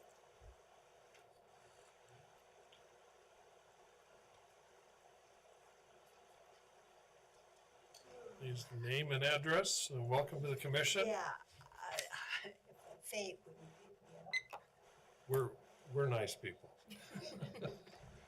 this is part of what I'm gonna be reading. Okay, great. Thank you.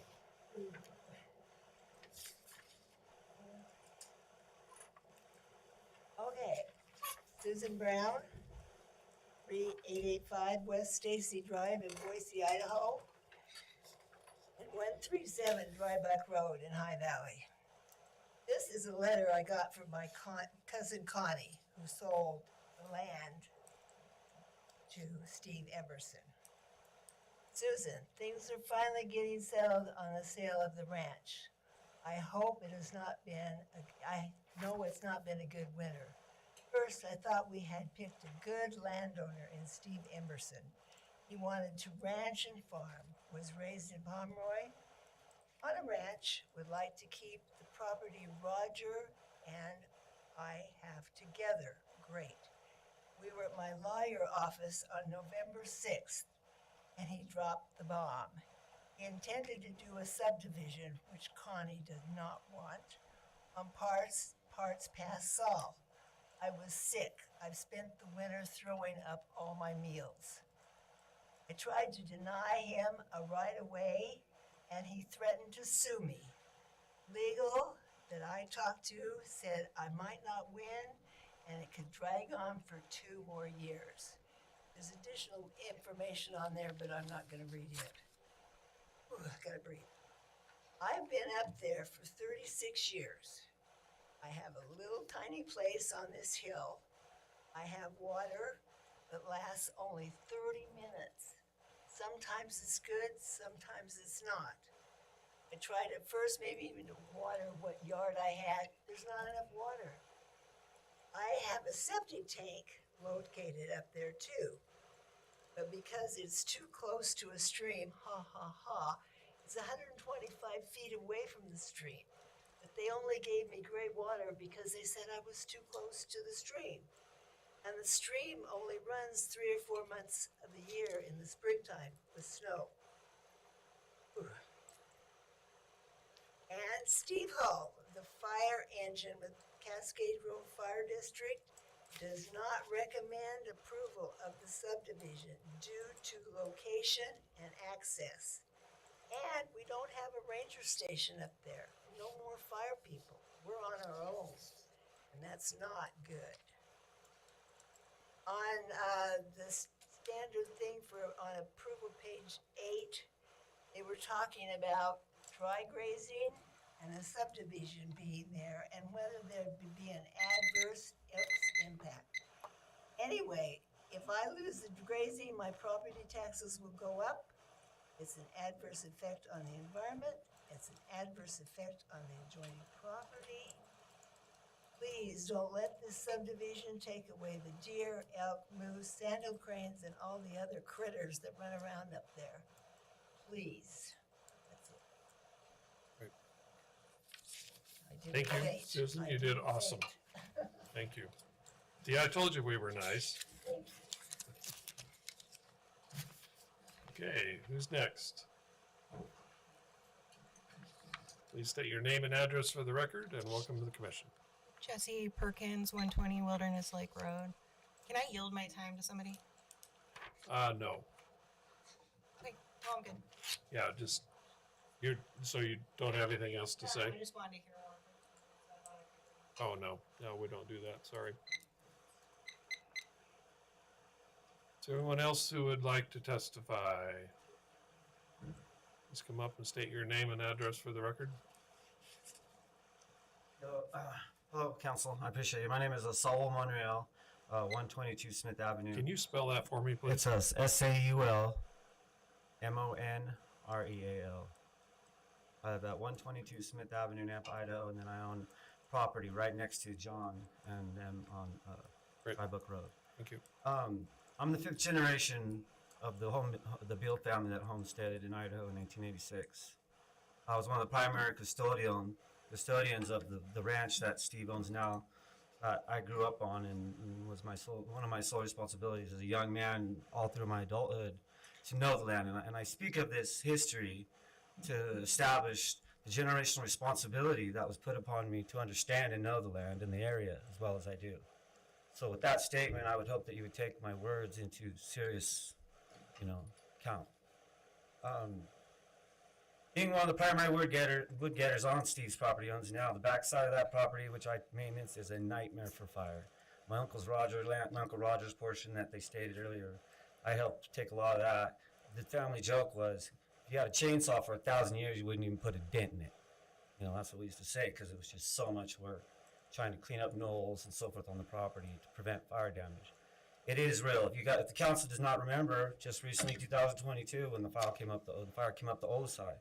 If you remember, I don't know, I think it was 5-6 fire county departments came together from Boise, Valley County, Boise County, Malheur County, and they had a compound down there next to Ola. And it was so close, the planes were flying over my grandma's property.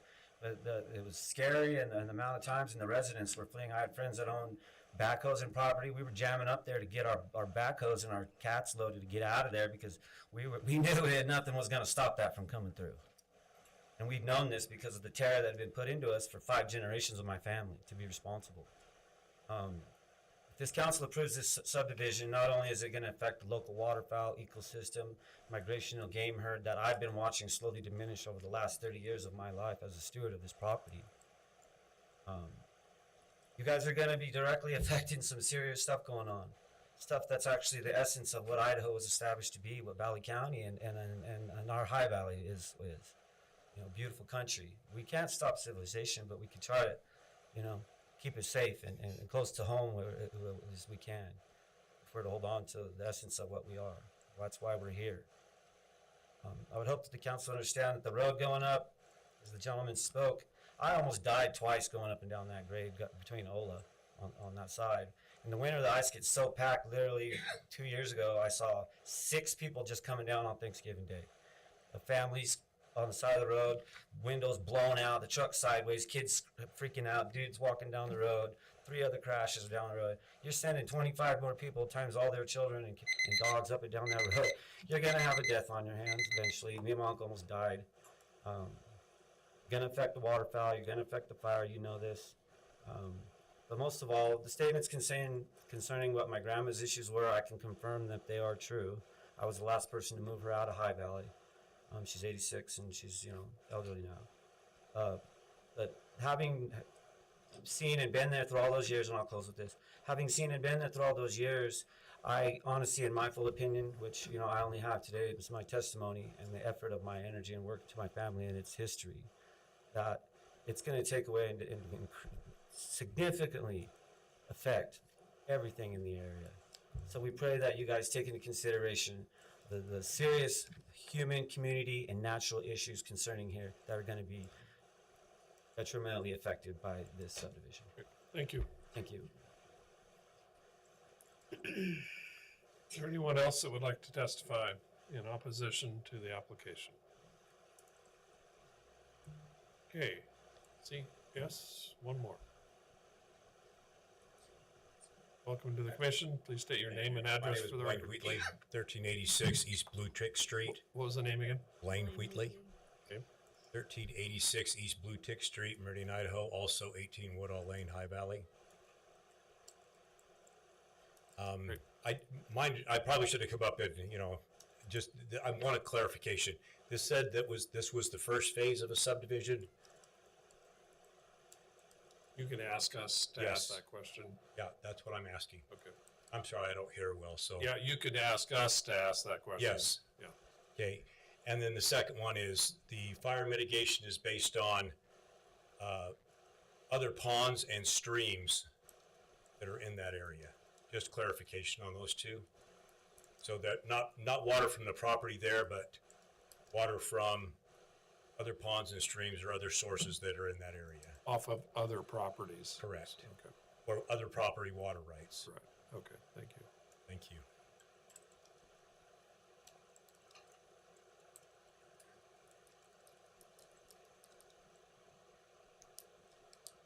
Okay, is there anyone else who would like to testify in opposition? One more. Please welcome to the commission. Please state your name and address. Jeff Bays, 13 Ranch Circle, High Valley. I don't really know that it's an opposition. What I really have a question about that alarmed me was when you guys first opened it up and started reading the letter from Neil Capps. You guys like, well, that's a bridge we haven't crossed. And that, to me, that's alarming. I drive that road every single day. I'm constantly calling them and telling them, hey, your road is in this condition, or now I wouldn't worry about it. Let it go another 3 weeks.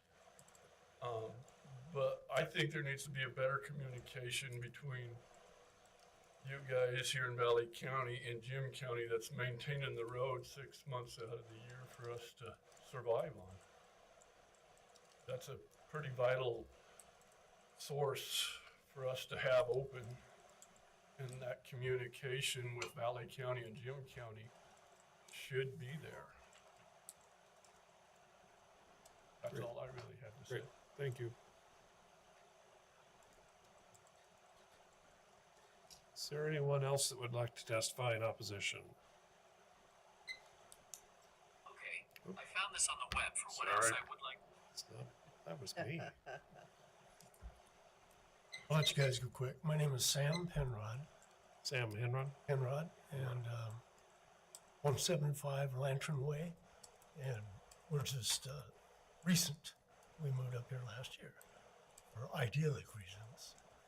And when we first started looking at the Boise area and Emmett and a lot of the communities around, my wife and I were looking for a place to retire. And we chose to go rural because everywhere we saw in this area was being commanded and taken over by projects like this. We came up to High Valley, fell in love with it, and so I can't speak as logistics like everybody else has. But we looked at it as an idyllic place to retire, something which I see this development is going to actually destroy, or it's going to make a severe impact on the whole area. Logistic-wise, you already heard the argument, but on an emotional-wise, you guys are really meticulous. I could see and understand what you say and do in the region of McCall and what happens in Cascade. And we're looking at the impact on, the aesthetics and conditions along Highway 55. I see this as really detriment. What brought us up to High Valley. That's all I gotta say. Thank you. Anyone else that would like to testify in opposition? Okay, seeing none. Applicant has an opportunity for rebuttal.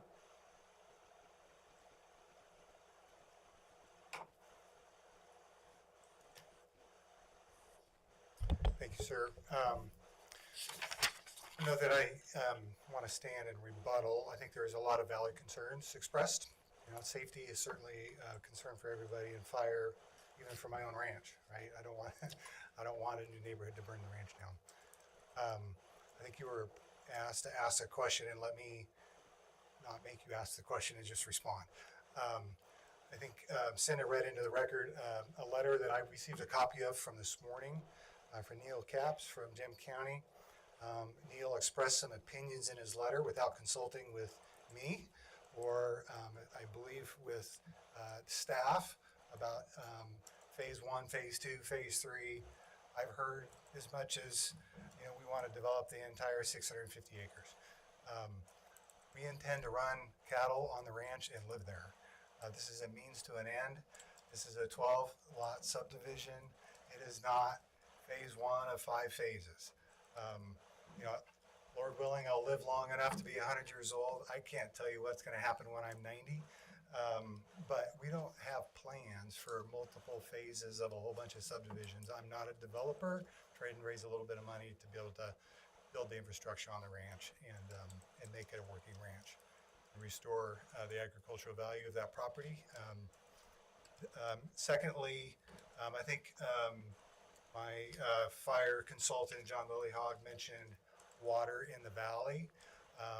I believe, and John, certainly step in if I'm misrepresenting your comments.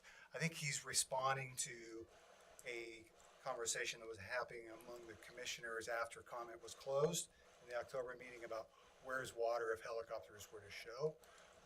Nothing more than that. Great. Thank you. We'll go ahead and close the public hearing. This part of the process comes back to the commissioners for deliberation and any action that we would take. So, commissioners, what are your thoughts?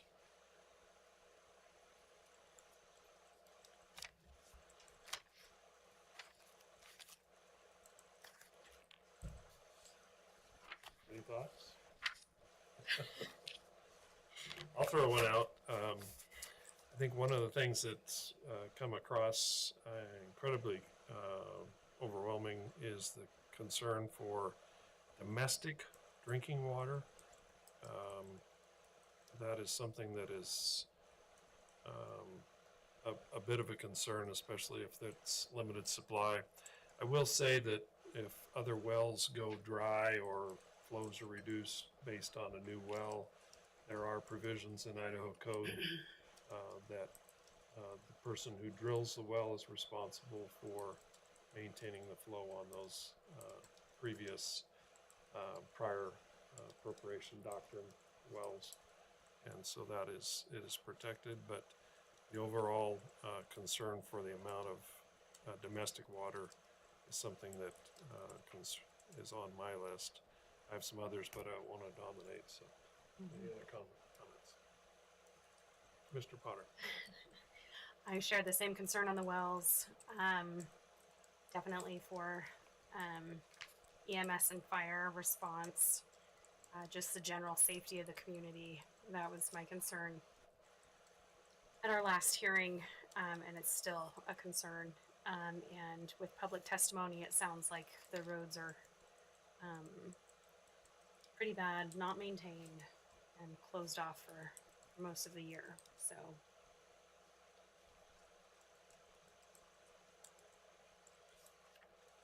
I share the same concerns on water. Same actions as you say. The wells run dry, then follow that process, and the new wells are responsible. On the fire, I don't have. I think there's tremendous fire mitigation plans being put in place on this to mitigate the fire. I don't know that to me, the additional risk is the structure fire that would spread to a range fire as opposed to more people being there necessarily on the fire. Because they've done the mitigations, they'll continue doing the grazing, the wildfire mitigation efforts. They have probably compared to the typical farmer ranch, it's pretty robust. Doesn't mean that's going to eliminate the fire risk. None of that does. Our house has been evacuated twice in the last 2 years. We live over on West Mountain, and just as many of you, we chose to live there, and we understand the risks that we take when we buy in a subdivision or buy in an area that's outside of a fire district. And we're on our own. Same for EMS. Our response time's long. The people who are attracted to that style of living understands the risk that they take. So you're not really dependent on the fire truck and the ambulance having 2-minute, 3-minute response times. So to me, this is a little bit the caveat emptor. If you go back and you say, this is the buyer beware. When you buy in this area, these are the things that you know. The road's only going to be open 6 months of the year. On the one side, you know that response time, I think was quoted at 67 minutes. Those are the things that you understand when you buy a property in this area. And I don't think it's the residential traffic that's causing the issues on High Valley Road. When I drove up there to visit some friends who live in High Valley last winter, there were 2-foot deep ruts on that road. But they were caused by the logging trucks, not necessarily caused by the residential traffic. In the end, it's still a horrible road to pass at different times in the winter. And so again, individuals who are going to buy up there, that's got to be one of their considerations. Hopefully that's the type of individual that you attract to a lot like that.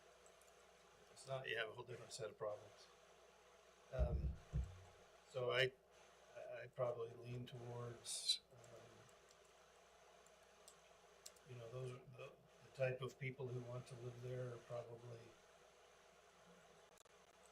more individualists and are reliant upon city services and those types of things. So something to consider when I look at it. One that I don't know how to mitigate necessarily is the kind of the general quality of life when you just put more people into an area. That's the tough one. It's happening here in the valley of Valley County, and it happens in Boise, Emmett, June County. We've all felt the growth of the areas and the impacts that they have on our quality of life. How do we mitigate that? And you're judging that against the individuals, person to own the property and do with the property what they want to do. So those are things going through my head.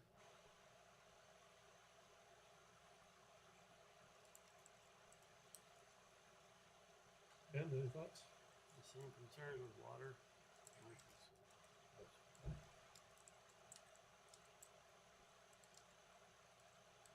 For domestic or fire or both? Yeah. One of the things that I think that we, at the last hearing that we had, or the first one, I think we were kind of holding out some hope that these ponds would be accessible for a dry well, and Mr. Lillahog's testimony basically says they're too shallow to work as a dry well. So that made note in my mind. One of the other issues that I think was telling to me is that there is no guarantee that grazing will continue on those lots. That would be up to the landowners of those individual lots, and if you don't graze that grass, it's going to grow up and become more fuel that has not been there in the past. So that would be a potential impact that is not mitigated. I do have concerns about the impacts, and if this commission were to decide to approve this, it absolutely would have to have a condition of approval that there needs to be some sort of a agreement with Gem County, because this and the reason this is kind of new territory for us is it's putting an impact on another jurisdiction of which we don't have control over. And I know we do that with ITD, and we get reports from them. So I think at the very least we'd have to have some approval from Gem County. Their road superintendent has already weighed in. Whether that's the official position of Gem County, I don't know.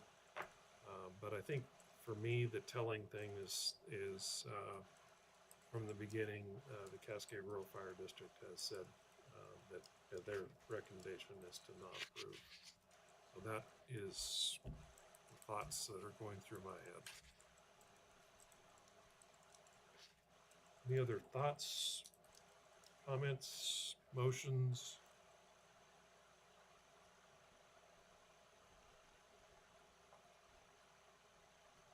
Would you condition approval of the ordinance sense? Have that jurisdiction, Valley County to require I don't know. another county to do something But the reason I state that is because we have developers in our county now, even tonight, get some information from ITD, and that's a different jurisdiction outside of Valley County. Or they're obligated to work with us because they roads within.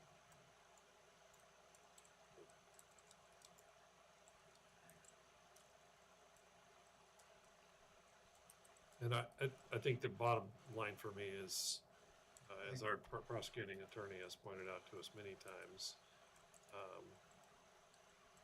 there are basically health, safety, and welfare are the reasons that we can approve or deny applications.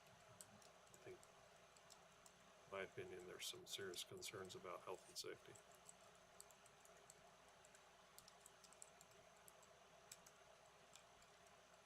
I think that's why there's four of us. We're on different sides on this one because I think it's the right of people who want to live in an area like that are going to accept that risk to live in the area. And if it was the residential traffic that I thought was causing the road issues, I would be much more cautious.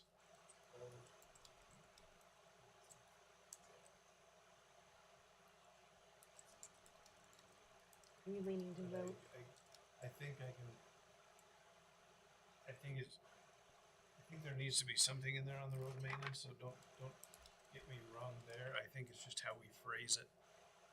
They have to work with Jim County or something, but not necessarily a requirement that they reach an agreement, because they may not do that. But I think requiring the landowner to work with Jim County is within our jurisdiction. To make them reach an agreement with them may be our scope. Because I want that mitigation there, but I'm just trying to think of how to phrase it best in our condition. Cinda, do you have any recommendations?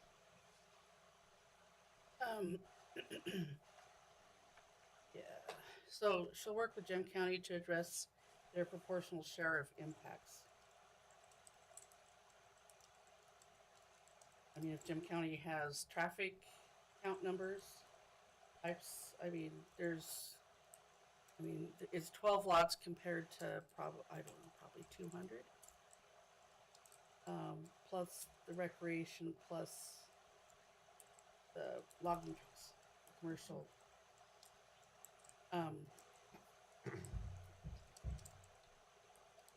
And we could make that, that it be, part of the development agreement, considered in the development agreement. That's you punting it to the Board of County Commissioners, because they have the relationship with the Jim County Commissioners. Gives them some time to work that with the, Right. I did reach out to Jeff today, McFadden. And asked, because the major road to Warren and Seasash is in Valley County. And I asked, does Idaho County give Valley County money? And it's no. The only time they assist with contribution is if they ask us to open up the road in the winter. If that helps at all. But I think this is a discussion between the county commissioners of Jim County and Valley County. And so we can put this in there as part of the development agreement, and that forces the discussion. Does that make sense?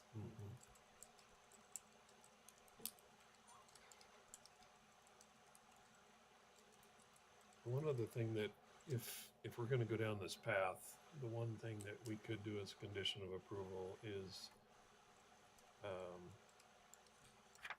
one of the conditions for approval would be that the applicant could actually drill a community well, because it's servicing less than 15 homes, and that's legal with DEQ, and prove that they have water supply for those 12 homes.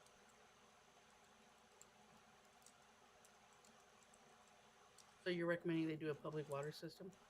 Yeah, I mean, Or that's what we heard. just- Yeah, that's what we heard, and I think that the data from the one gentleman that testified about the flows on the other wells, adjacent properties, if that holds true,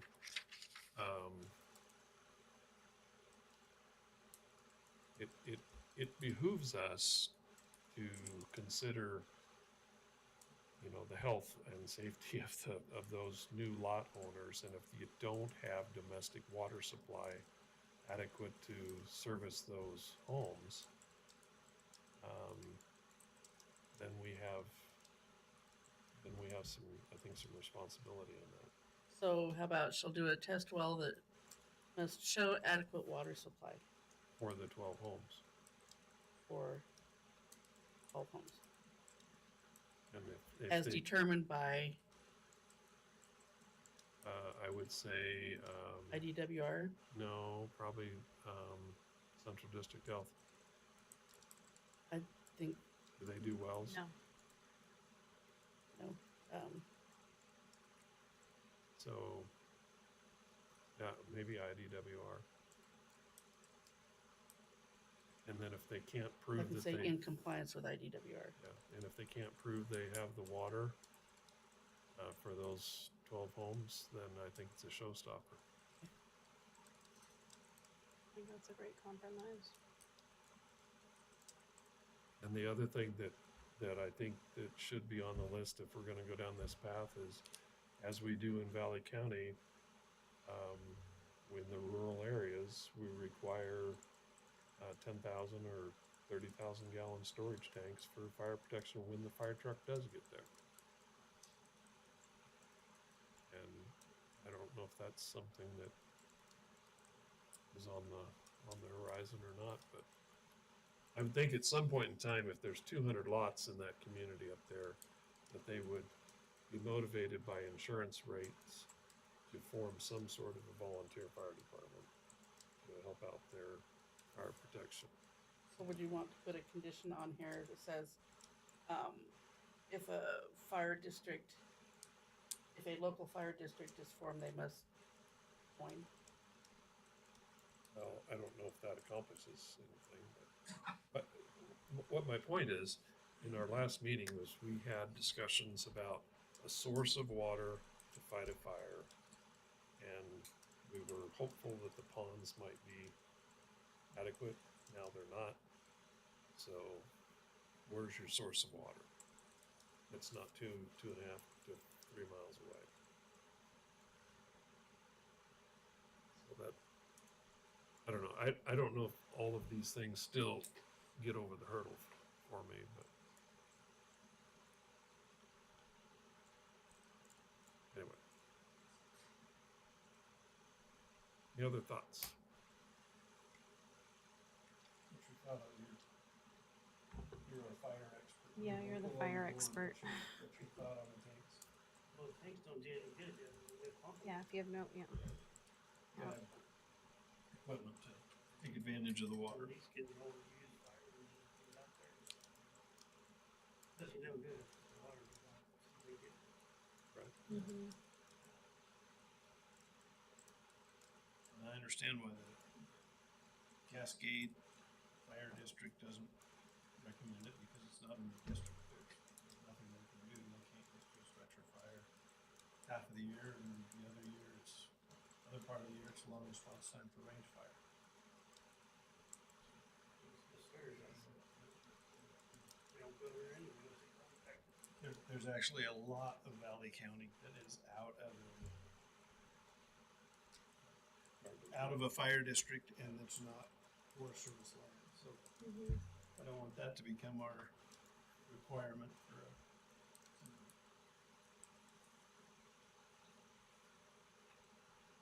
mean, that's what you go out in Yellow Pine, they got a fire brigade out there, don't they? Mm-hmm. Yeah. For a lot less houses. This, Silver Springs. Oh,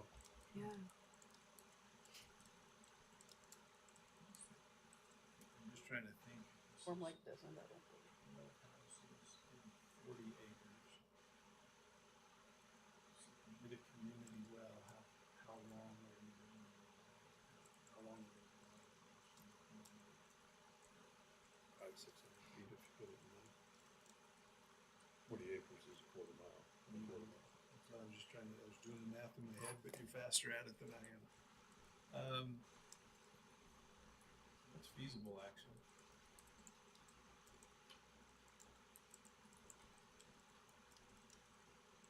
And I think one of the things I'm sensing here, and the reason it's taking so long that we don't have a clear decision is, do we have enough information to make a decision?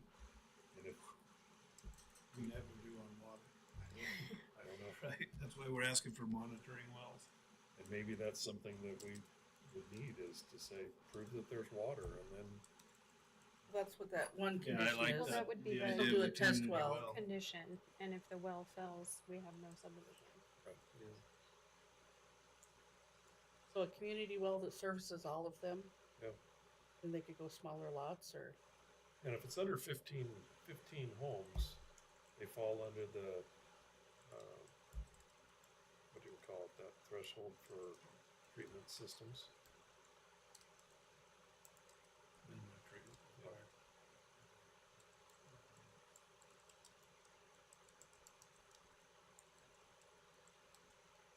Let them prove that they have the water. If they do, I think then some of the concerns go away.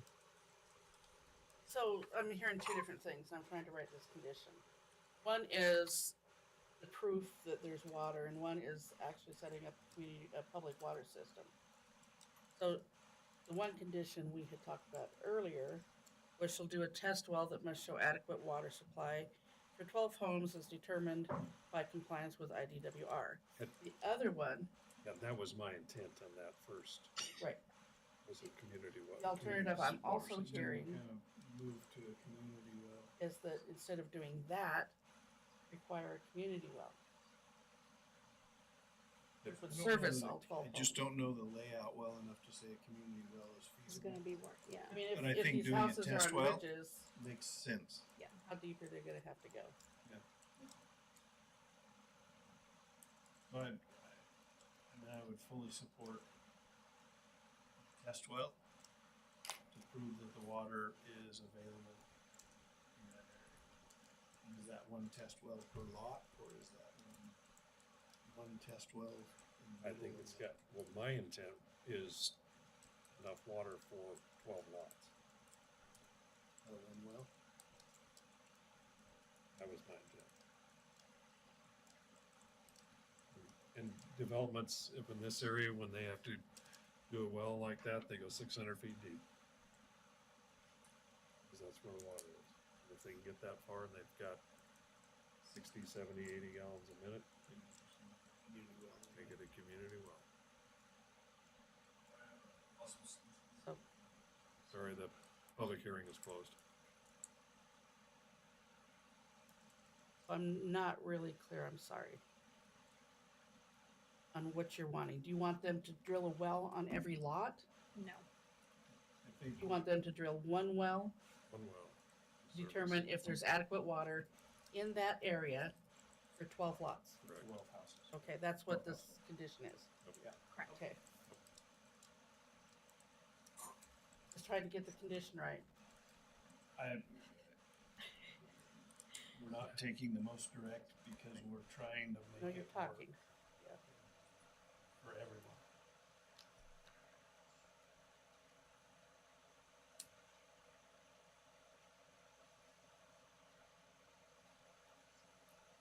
Thoughts, motions?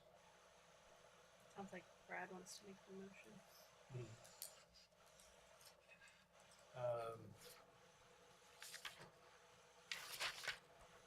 I'll make a motion to approve SUB 25019 with staff recommendations and, excuse me, 18. Glasses on here.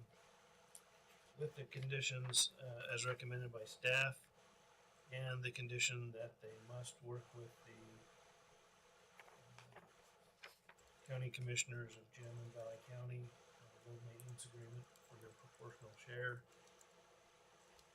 And they must have a drill well that shows that there is viable water in the area for the 12 homes that have been proposed in the subdivision. The condition was shall work with Jim County to address proportional share of impacts as part of a development agreement.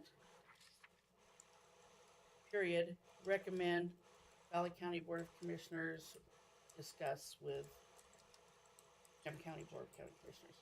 Well, then my motion is. Because that's what I had written.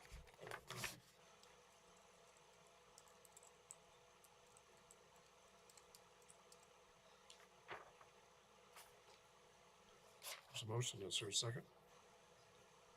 I'll second. Been moved and seconded. Is there any further discussion on the motion?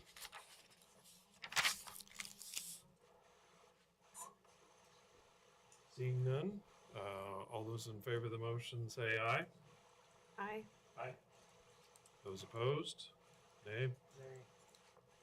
Motion has failed to pass. The application is denied. Okay, next on the agenda.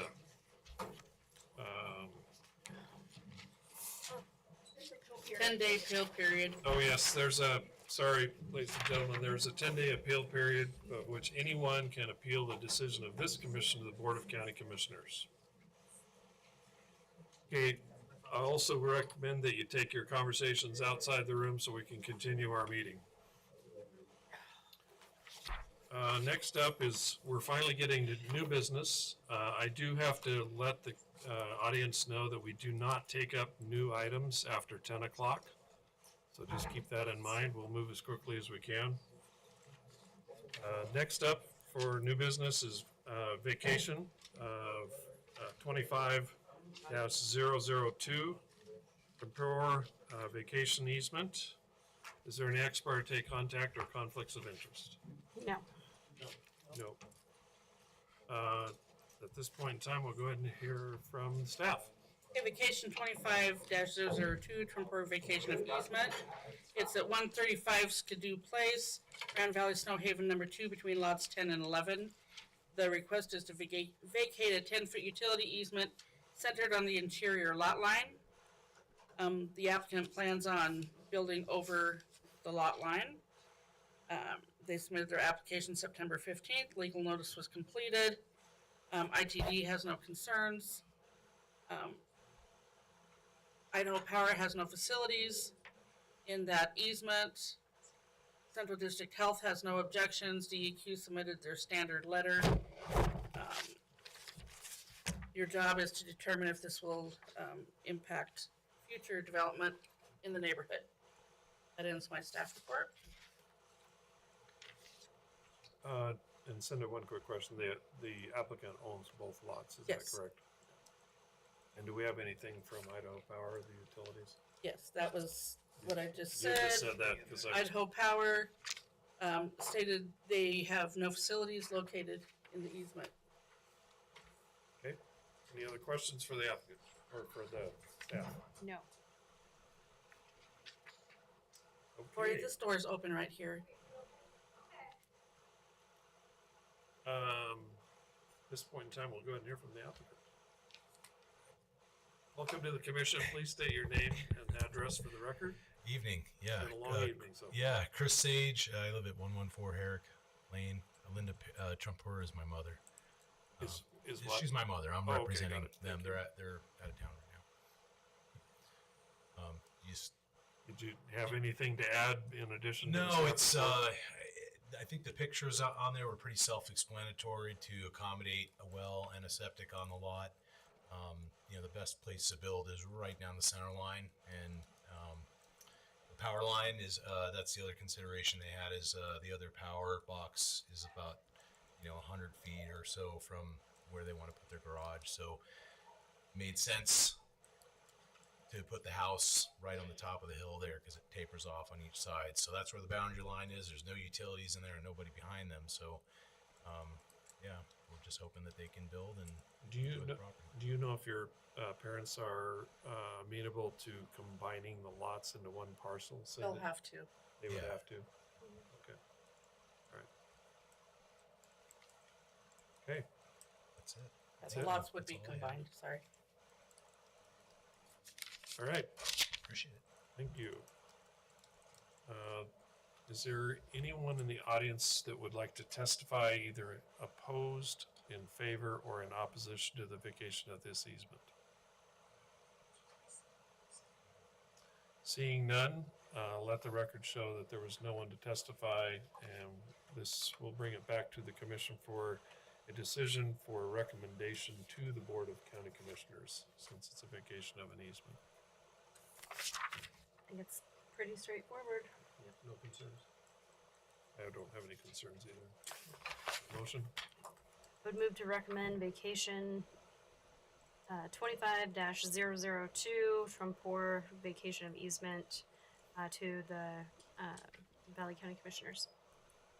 For a second? I'll second. Been moved and seconded to recommend the vacation of the easement. All those in favor of the motion say aye. Aye. Aye. Those opposed? Motion has passed, and this will be forwarded on to the Board of County Commissioners who actually make the final decision. Thank you for your attendance this evening. Sorry it took so long. Okay, next up is conditional use permit 25-027, the Alazar School staff housing. Is there any conflicts of interest or ex parte contact? No. No, it's none here. So at this point in time, Cinda, staff report. Okay, the staff report for CUP 25-02, Alzar School Incorporated. The site is 80 acres adjacent to the existing Alzar School in Section 8, Township 13, North Range 4, east of the Boise Meridian. Alzar School is requesting a CUP for 8 additional staff residences on 80 acres. Maximum proposed size of homes are approximately 1,500 square feet with 3 bedrooms and 2 bathrooms. Some may be smaller. The first modular home would be placed in 2026. The additional homes would be added within 10 years. The homes would be clustered in 2 cul-de-sacs to minimize the impacts on the natural environment. The applicant intends to connect the homes to the existing Alzar School campus private well and water system.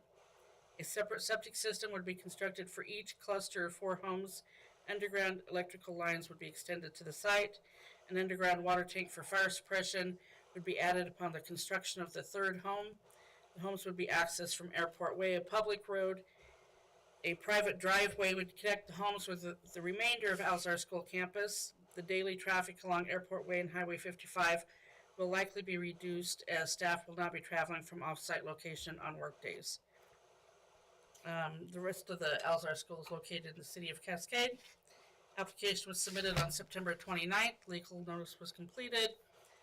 Agency comments received. Central District Health said a septic permit is required. Steve Hull, Cascade Fire Chief, stated his requirements. DEQ had their boilerplate letter, and ITD had no comments. This proposal is categorized under 2 residential uses, J, multiple residences on 1 parcel. Different areas of the Valley County Code were listed for your review. Staff's compatibility rating was a positive 12. The sites within the Cascade Fire District and Water District 65 is just outside the Warner Ditch Company boundary and is not within a HERD district. The density is 1 home per 10 acres. Code requires frontage along a public or private road. This site is an extension of an existing use that does not have adequate frontage, but it does. I'm sorry, I put that in there in error. They have frontage going because they're part of the piece inside the city of Cascade, which has frontage on Airport Way. Valley County Code requires 2 access roads or driveways to a public street wherever practical. I believe it's not practical to require the 2 sites. I'll show you on the, you want to look at the aerial. This is Alzar School here. This is the driveway that comes in through here, and the houses are going to be going right in this area. They don't own this land over here. You get back to the highway, it would have to cross a bunch of wetlands if they did. And there's kind of an access point here if there was a fire danger.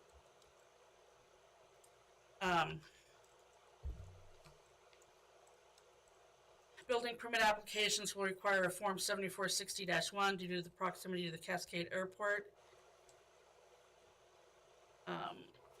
And then I question whether wood burning devices will be in any of the homes. The listed conditions of approval were here for your review.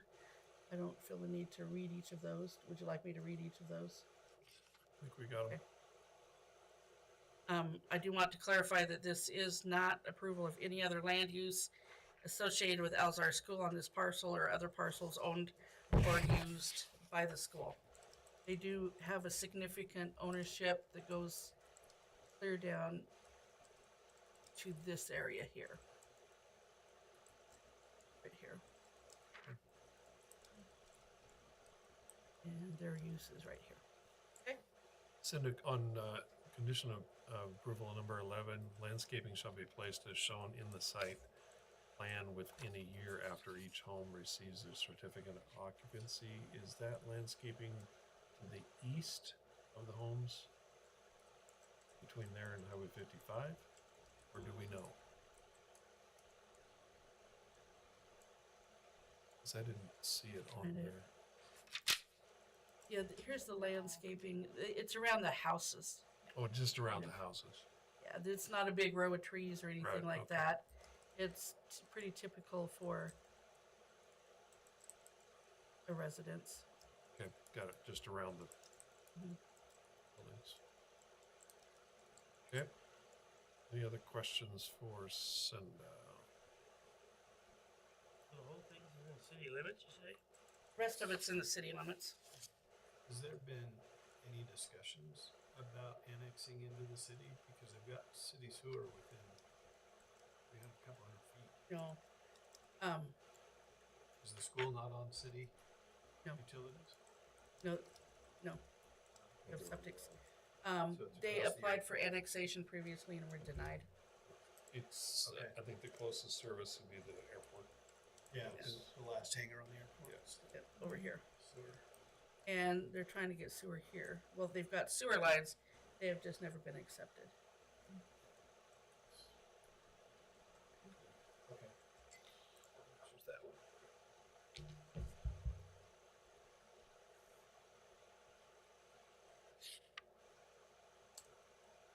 Okay. Any other questions for staff? Do they spec in their plans at all about the makeup of the composition of the roofs, or should I ask the applicant? Of the what? The roofs, is it like, No, they're gonna be modulars, I believe. okay, so, but is it metal roofs, or did they say? They did not say. Okay, I'll ask them that question. Okay. Okay, at this point in time, we'll go ahead. There's no more questions for staff. Ask the applicant to come forward. State your name and address for the record. Welcome to the commission. Thank you. My name is TJ Wilcom. I'm just representing Alzar School. My address is 431 West Thatcher in Boise. And I've also got Sean Byerly, who's in South America right now. He's the head of school. I've got him on speakerphone, if that's good. Hello in South Africa. Sorry, not South Africa, South America. South America. Yeah, so they do half their semester down in Patagonia and the other half's up here. Yeah, thanks Cinda for running through that. I think that was a good summary of what we're trying to do. Overall, we're trying to build out a total of 8 homes over the next 10 years approximately, and this is just to get that conditional approval. Right now, the intent is to just start with 2, but looking at the staff recommendations for approval, I think we're on board with all of those, and if there's any other questions, we're here to answer. What type of roofing are you going to use? I believe it's metal roofing, and I just had tried to confirm with Sean. Sean, can you hear us? It is metal roofing. Okay. Yep. All right. Okay. Any other questions for the applicant? Do you anticipate building these out? You said 2 right away. Yes, a 3-bedroom and a 2-bedroom. Any time frame that you would need on the others? Right now, I think I saw in the staff recommendations to have those completed by 2035, or else have to reapply, and we're fine with that Very good with condition. that. Okay. Great. Any other questions for the applicant? Seeing none, we'll go ahead and open the public hearing. Thank you. Is there anyone here that would like to testify in favor, undecided, or opposed to the application? Let the record show that there is no one indicated to testify in any of the positions. We'll go ahead and close the public hearing and bring it back for deliberations. Commissioners, what is your preference? Discussion, ideas? They're their own neighbors. Yeah. And, seems relatively straightforward. Yep, it's consistent. Mitigation required. Mm-hmm. Consistent with the comp plan, meets all of our conditional use standards. Motions? Obviously subject to agency conditions. Make a motion, we approve CUP 25027, Alzar School Staffing Housing with staff recommendations. I'll second. Moved and seconded. Is there further discussion on the motion? Seeing none, all those in favor say aye. Aye. Aye. Those opposed? Seeing none, motion has passed and the conditional use permit 25027 for Al-Azhar School Staff Housing will be issued. There is a 10-day appeal period at which anyone can appeal the decision of this commission to the Board of County Commissioners. After that, the permit will be issued. Great, thank you for your attendance this evening.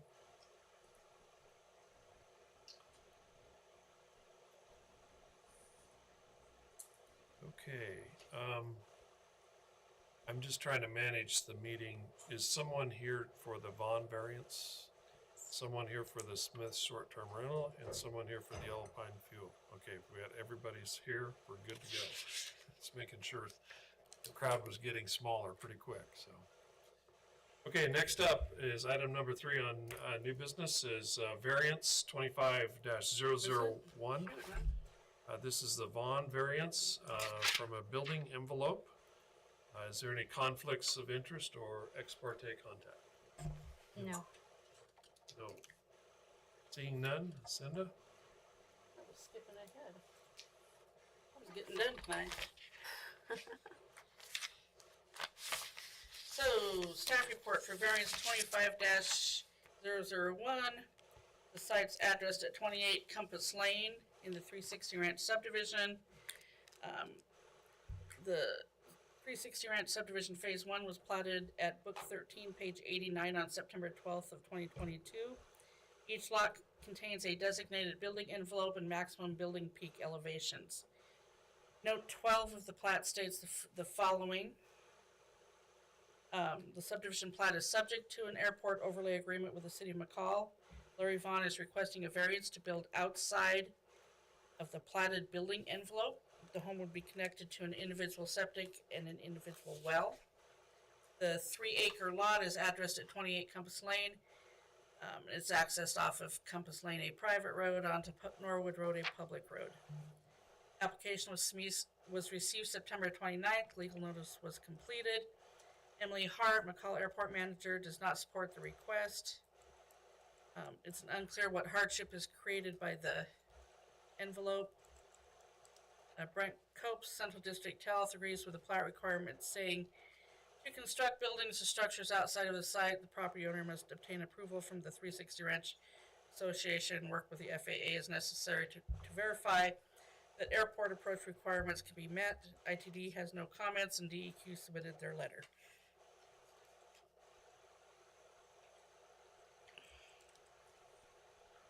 Different areas of the Valley County Code were listed for your review. Have comments or questions? A site plan showing the proposed location of the structure and the difference of the building envelope should be submitted. The site plan you submitted is not precise and does not have the dimensions of the lot. The site's within the McCall Fire District, Water District 65, Lake Irrigation District, and within a HERD district. Building envelopes for each lot are noted on the plat as well as mentioned in plat note 12. In addition, the applicant's engineer testified that building envelopes would be included during testimony presented for CUP 2115 360 Ranch subdivision. The P&Z Commission needs to determine if the future development of the neighborhood would be inhibited by the variance. Approval of the building permit would require approval from the 360 Ranch Property Owners Association and an FAA Form 7460-1. The P&Z Commission decision would be a recommendation to the Board of County Commissioners. Since the staff report was completed, we've received additional correspondence. Exhibit 1 is from Larry Vaughn, and there are 3 updated images from the 28 Compass Lane variance discussion. First one is an updated proposed site plan from the architect. The second and third are updated to include the property building envelope as close as they could determine without knowing the setback from the south and west property lines.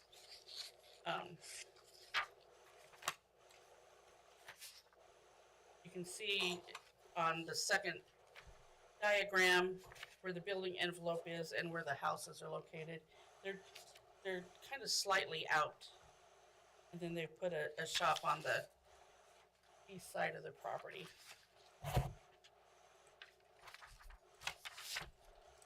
And then exhibit 2 is also from the Vaughns.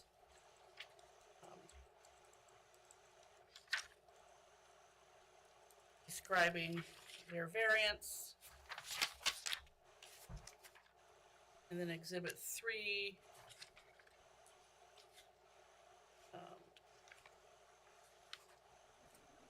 was a list of the adjoining properties.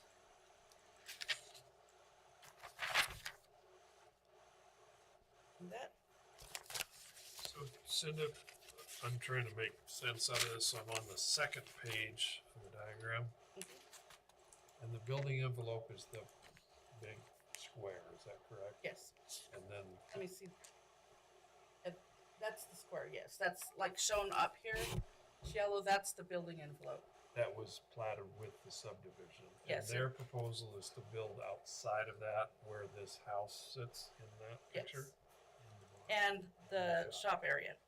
And are the shops permitted within that subdivision? Yes. Okay. And in fact, Does the shop have to be within the building envelope though? well, originally everything was supposed to be in the building envelope. The building envelope, I mean, according to the developer, you go ask them not to clean while we're here, please.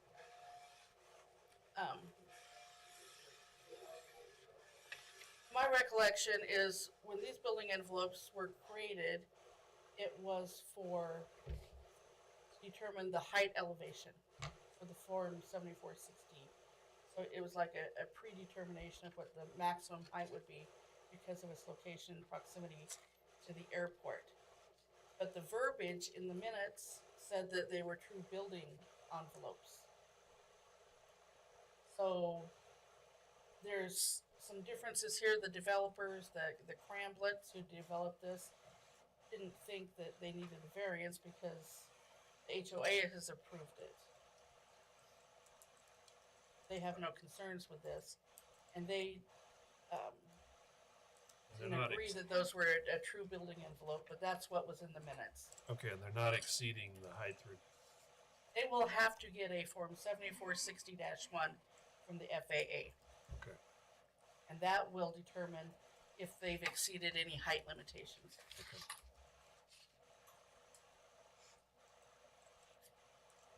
And then other lots have the shops as well.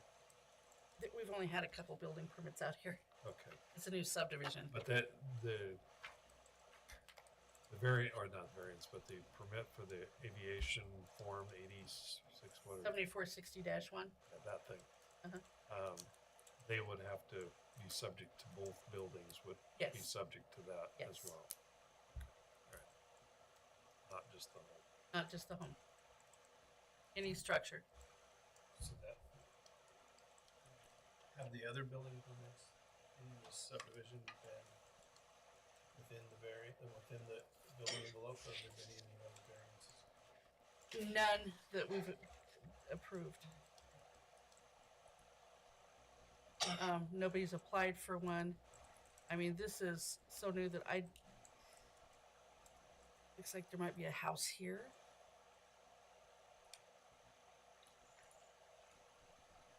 I mean, that's a house there.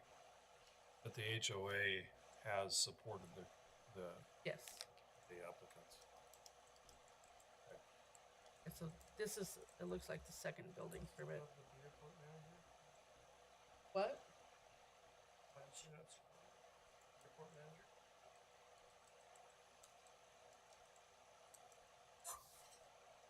She doesn't think it is a hardship. She's not saying hardship either. She doesn't see any hardship to approve a variance.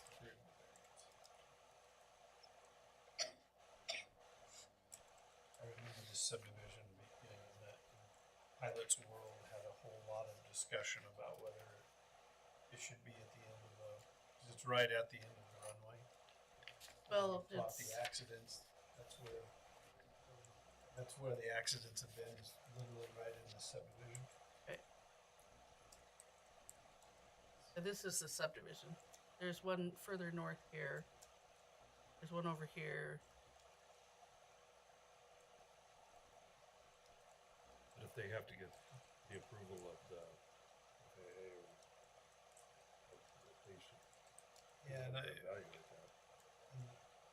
FAA not only worries about the building height, but sometimes the building envelope or sprawl or density. Assuming that you had an issue or an incident. Some more terms of accident or incident. Anyway, I think the applicant is here. Yeah. Yeah. Any other questions for Senate? No. We will go ahead and hear from Wondering. the applicants. Please come to the microphone, state your name and address for the record, and welcome to the commission. Larry Vaughn, 28 Compass Lane, McCall. And I'm here with my wife Kathy tonight. You got it. All right.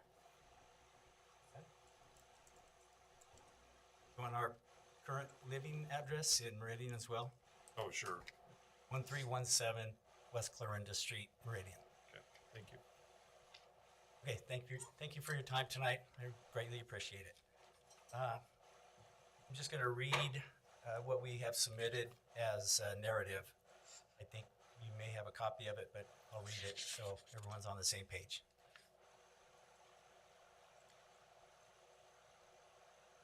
Yeah, go ahead. Is that this exhibit? Correct. Yeah. Yes. Yeah. Okay, so we are seeking approval for a variance to the building envelope on 28 Compass Lane. Current envelope is 100 feet by 100 feet as shown on the plat map. We are requesting to build most of our residents within the envelope, but some of the dwelling would be outside the envelope. The proposed shop would be at the same elevation and would have a maximum height far below the maximum height for the lot, which is 5,129 feet. Our undue hardship is the position and shape of this envelope and the need to have storage for our personal items. Our hope and request is to build a one-level home and the shop. Both will fall well below the current height restrictions for Valley County and the FAA. Based on our conversations with staff at the FAA, their concern is strictly based on the height of the structures. Our need for a shop is due to the current CCNRs in 360 Ranch, which require personal items to be garaged. Aesthetically, we are hoping to keep all of our personal items nicely closeted. If this variance is not granted, we would need to build a very large 6-car garage onto the house. We need to house a boat, travel trailer, 1977 Ford Bronco, camp trailer, and woodworking tools. Going into our retirement years, we would like to maintain a single-level home. Our current house drawings and shop have been approved by 360 Ranch. This approval was part of the closing documents when we purchased the property. We have submitted the FAA Form 7460-1, but until the government shutdown concludes, our application cannot be reviewed. It is our opinion that the property cannot be used reasonably under the current building envelope. Our property has a maximum elevation of 5,129 feet as set by the FAA. Our proposed buildings would have a height of approximately 5,105 feet, 24 feet below the property maximum. Allowing this variance would not create a hazard to air navigation. Building height for both structures would also fall within the requirements for Valley County. We believe this is a reasonable request for variance, and we appreciate your consideration. Thank you. Anything else you want to add? No. Great. Okay. Thank you. And at this point in time, we'll go ahead and open the public hearing. Is there anyone in the audience that would like to testify in favor, undecided, or opposed to the application? Seeing none, let the record state that there was no one in the audience to testify in any position. And we'll close the public hearing and bring it back to the commission for deliberations. Your thoughts? Concerns? This is going to be a recommendation for the Yes. commissioners. Yeah, it's a variance, so yeah, it is a recommendation to the board.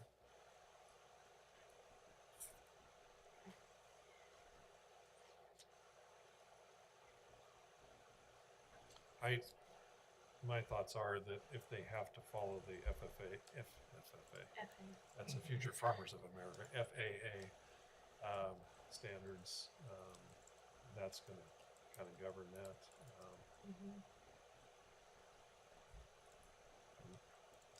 And if the HOA, and the other point is that if the HOA is in support of it,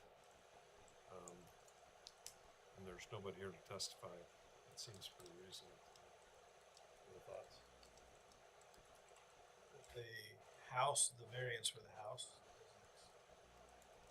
seems to me like the variance asking for the shop is out there quite a ways. I think the other one is just how much if there's not very many houses built in that subdivision, we are definitely starting a trend. Because this absolutely opens up where they can build lots in the area that I think we're undoing a lot of people's work that was set to do these building envelopes. And I don't know the rationale of all the building envelopes and they're quite so tight. I can tell you what the rationale was. Okay. It was to determine that on each lot, there was a building site based upon elevation. That was the rationale Solely behind on that. Yes. It wasn't to direct views or anything like that. It was based on the elevation. That's why each one has an elevation. Got it. That's helpful.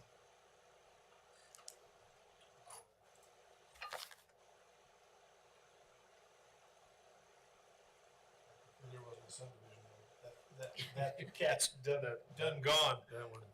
So I don't think this variance changes risk profiles or.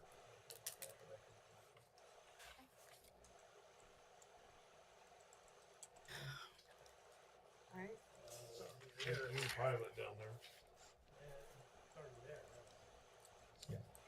I make a recommendation, we approve variance 25001, bond variance for the envelope.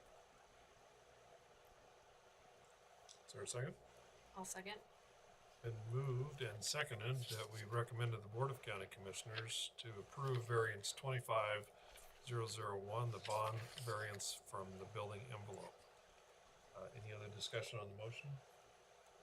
Seeing none, all those in favor of the motion say aye. Aye. Aye. Those opposed? Seeing none, the motion has passed. And this is a recommendation to the Board of County Commissioners. They will make their final decisions. Great, thank you. Okay, number 4 on the new business is the Smith short-term rental, conditional use permit 25028. Is there any ex parte contact or conflicts of interest? No. Nope. Okay, seeing none, Cinda, we'll take a staff report. Okay, the staff report for CUP 25-028 The site is addressed at 22 Norwood Place. It's in the woods on Norwood, Lot 3. The applicant's requesting a CUP for a short-term rental of 30 days or less of a one-bedroom apartment above a detached garage. The property owners would reside in the main residence. A 625 square foot apartment above the detached garage was allowed in addition to the primary residence by accessory dwelling unit ADU 2022-12. An individual well is used. North Lake Recreational Sewer and Water District provides sewer service. The .92 acre lot is addressed at 22 Norwood Place. Access is from Norwood Place, a public road. A CUP is required to short-term rent either the home or the apartment for less than 30 days. An ADU must be rented for a minimum of 30 days or more. In addition, ADUs are permitted only when one of the residences on the property is owner-occupied. The owner-occupied structure does not need to be the primary residence. And that's Valley County Code 9-4-7. The application was submitted on September 29th. Legal notice was completed. Agency comments received. Brett Cope, Central District Health, has no objections. Kendra Condor, ITD, has no comments. DEQ submitted their letter. The property is surrounded by single-family residences. This is categorized, there isn't a category for a short-term rental with a primary structure, but it's mostly under 2 residential uses, J, multiple residences on 1 parcel. I put the code 9-4-7 in here so you can see what code says and why they need the conditional use permit. Staff's compatibility rating is a positive 28. My questions are, does the owner live full-time or part-time in the primary residence? Do you plan on renting the primary residence? Renting the primary residence. Who will manage the short-term rental? Typically setbacks are for residential use that has a CUP. The front would be 30, side is 15. Front would be 50 to the home. No parking is allowed in the setback areas. This will reduce the applicant's stated space for parking of 12 vehicles. There shall be no associated RVs or tents used to supplement the maximum occupancy. The apartment only has 1 bedroom and central sewer that allows a maximum of 4 people. If you approve this, we should assign a separate address. The lot does meet the density requirements of 2.5 dwelling units per acre. You need 0.8 to meet that density requirement. Conditions of approval were listed for your review. Nothing really unique here. They have to clearly post that 4 people are allowed, that no associated RVs or tents. Primary residence may not be rented. No events such as weddings are allowed by guests. Short-term rental annual update form is required, and the approval goes with the owner, not with the land. And then the question is, do you recommend a development agreement? I've had no additional submittals since the staff report was completed.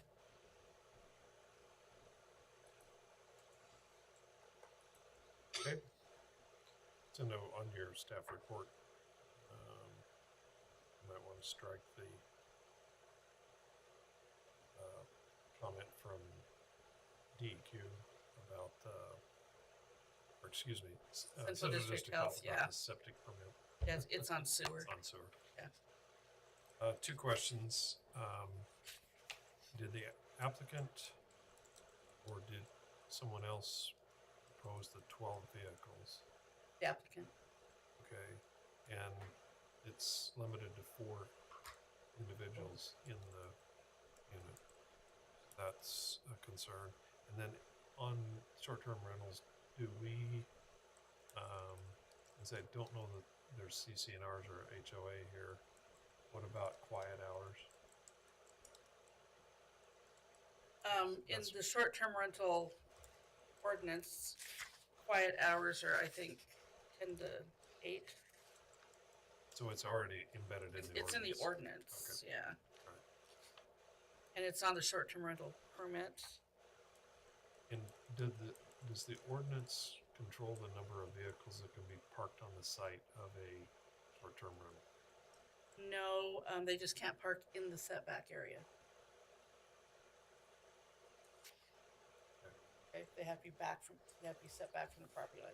You can't line them right up the property line or out towards the right of way. Okay. Other questions for Cinda, for staff?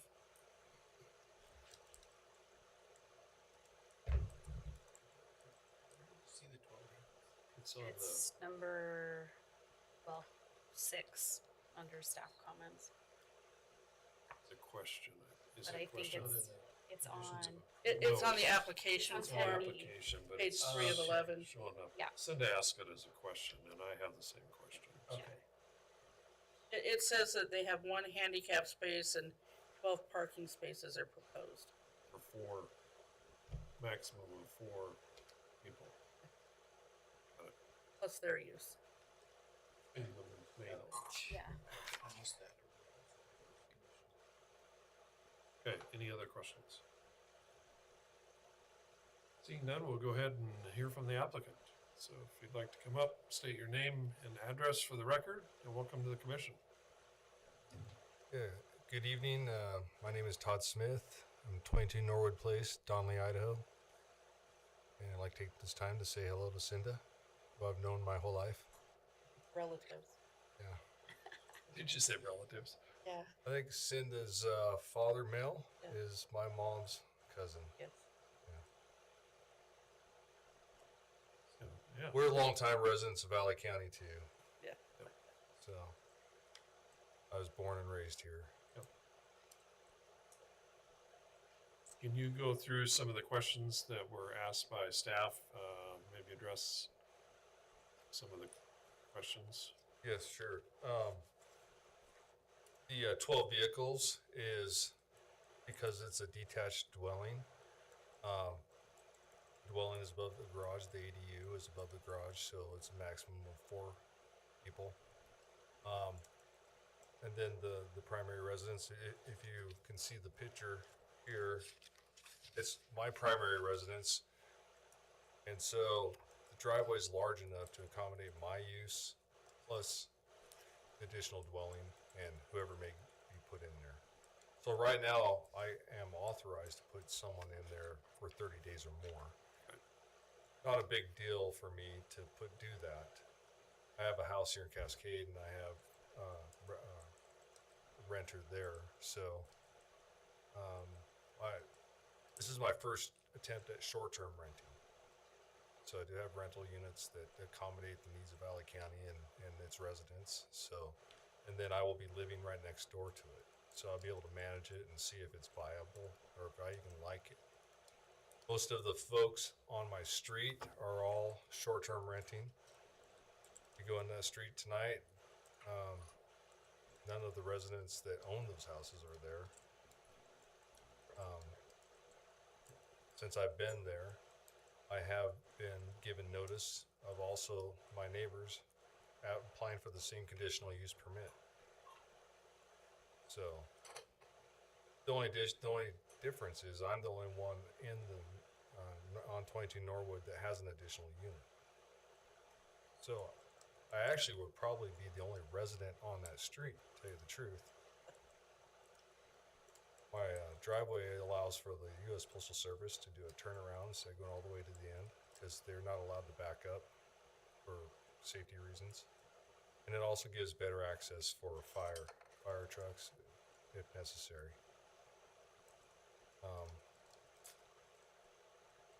Maybe I've answered all the questions. I'm not 100% sure. What, do you have any others? Of the 12, I'm a little concerned about the number of vehicles. How many vehicles do you have or foresee having of your own? Oh, well, I have a business, so I've got so many. But personally, I've probably got 4 or 5 vehicles. And then we have a garage there also, which we would not be opposed to letting short-term folks use the garage as well, since they'd be above it. Here's an idea, and because as I read this, it sounds like there's 12 vehicles associated with the short-term rental. No, it's a combination of my residence plus the short term because it's So maybe a better question is, how many vehicles is reasonable amount for the short-term rental portion? yeah, I would say two max three. Maybe 4 if you've got 4 people. individuals. Yeah, but there's really just a bed and then a pull-out bed, like one of those beds that come off the wall. I mean, I anticipate seeing like a family of 4, or maybe just like a vehicle. You typically see. You never know on a short-term rental. Well, we are next to Tamarack, so you could see 4 ski bums roll in. You could have 4 college kids from 4 different campuses show up in 4 different rental cars. And that's why I think that ought to have at least 4 Okay. spaces. Yeah, I think That's a good point. the interpretation was you were asking for space for up to 12 vehicles. Right. And I don't Oh, think that no. was what your intent was, as I understand it now. So, Yeah, that's I was just trying to for the whole lot. yeah, plenty of What space. the amount of space is available, yeah.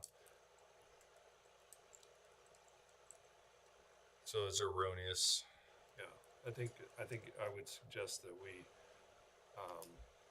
have a condition of approval that the vehicles associated with the short-term rental be limited to 4 vehicles. Makes sense? And then also the, we easily could, give it a different number. It's 22 Norwood. If, the ADU needs to have a different number, I think it would be like 22 and a half typically. Is that kind of how they roll up here in Valley County, or It'd be like 24. 24? Okay. And it would require a second address, is that? Yes. So I just have to come in and just put in I'll just assign it right now. okay. All right. 24. Sounds good. 24, there you go. We'll have to put up numbers. I'll have to put additional mailbox out on the street. Probably getting mail. All right, any other questions for the applicant? Let's see. Thank you very much for your presentation. Thank you very much. Are there anyone here that would like to testify either in support or opposition or neutral to this application? Seeing none, we will go ahead and close the public hearing and let the record show that no one was here to testify. Back for deliberation amongst the commission. Motions?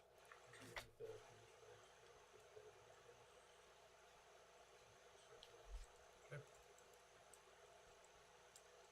Is that in the form of a motion? I can make it one. I'll make a motion of approval for CUP 25 028, the short-term rental. With the additional approval. Or second? I'll second. Moved and seconded. Is there any further discussion on the motion? I would like, for the record, kind of the thought behind this, because in some neighborhoods, you won't want short-term rentals for a second unit because of the character of the neighborhood. That, did you consider that there are so many other short-term rentals in the area? Okay. And I think the other point is, of all those, are they permitted or in the process of being permitted? That's a question. Yeah, we send notice out to the neighbors, letting them know, so that's why he's saying there's quite a few out in that area. Okay, so they're in the process. Yes. All right, thank you. Or already permitted.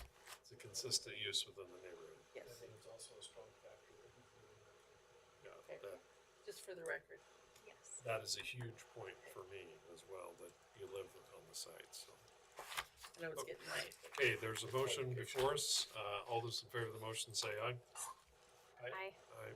Those opposed, seeing none, the motion is passed and conditional use permit 25-028 Smith short-term rental will be approved. There is a 10-day appeal period at which anyone may appeal the decision of this commission to the Board of County Commissioners, and after that, conditional use permit will be issued.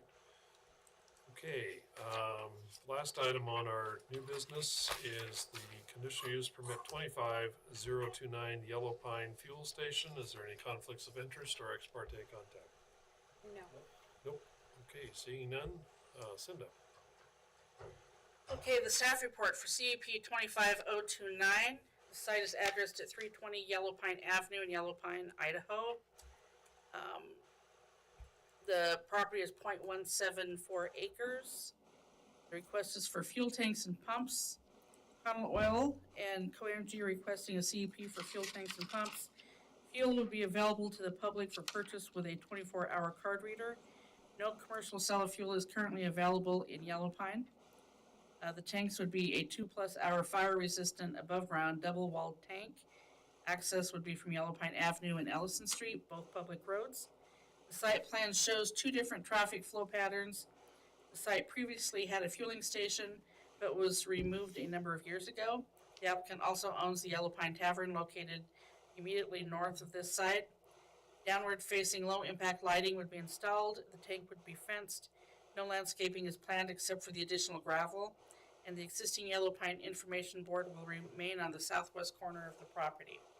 The application was submitted on October 8th. Legal notice was completed.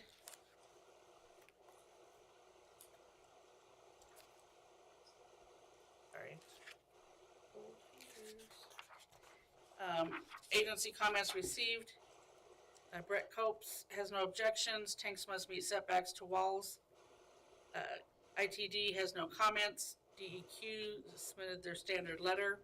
Public comments received. Sue Snyder and Terry Mullick at 130 Pioneer Street support the proposal. The use is categorized under 5 commercial uses: C, service business, 1 gasoline and service station. There wasn't anything that really addressed just the tanks like this. Staff's compatibility rating was a positive 18. Yellow Pine is designated as a village within the Valley County Comprehensive Plan. Commercial activities are allowed, but codes specific to villages do not exist. The site is designated within the Yellow Pine Village and Yellow Pine Fire District. It's not within a water district, Lake Fork Irrigation District, nor a herd district. Yellow Pine water users provide water to the area. The lot was platted in 1930. It's 63 by 120. Staff believes a variance is appropriate as fuel tanks and pumps previously existed on this lot. Landscaping requirements should be waived due to the irrigation water limitations that currently exist in Yellow Pine and for fire safety. The site shall be kept in a tidy manner, and the applicant should clarify if both traffic flow patterns on the site plan would be used. There are proposed conditions of approval. Most of them are typical. They have to establish it within 2 years, comply with lighting ordinances, Central District Health, any requirements of the Yellow Pine Fire District. Snow must be stored on site or an approved site, have to eradicate noxious weeds, have to be kept in a neat and orderly manner. Placement permits will be required for the pumps and tanks. Address should be visible. And the variance from setbacks will be allowed due to the presence in the Yellow Pine Village and similar to other commercial uses on Main Street. Variances shall be confirmed by the Board of County Commissioners, shall work with Valley County Road and Planning and Zoning Director on a development agreement for off-site infrastructure improvements that will be approved by the Board of County Commissioners. And let me get out to Yellow Pine here.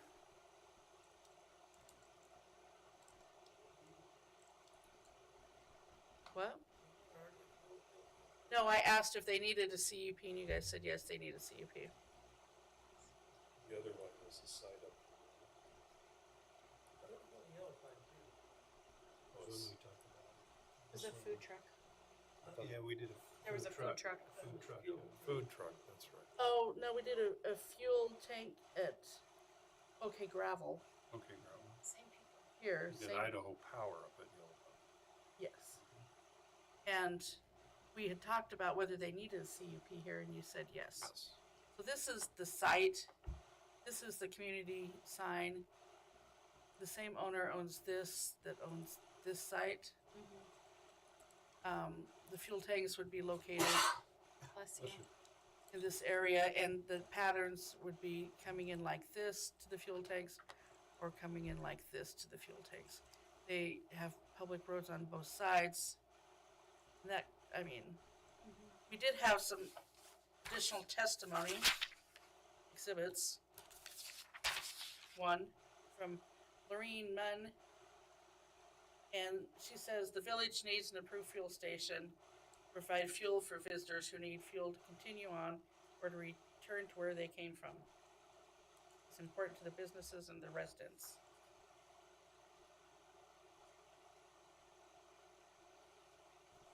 Yeah, previously we had approved a CUP at this location also.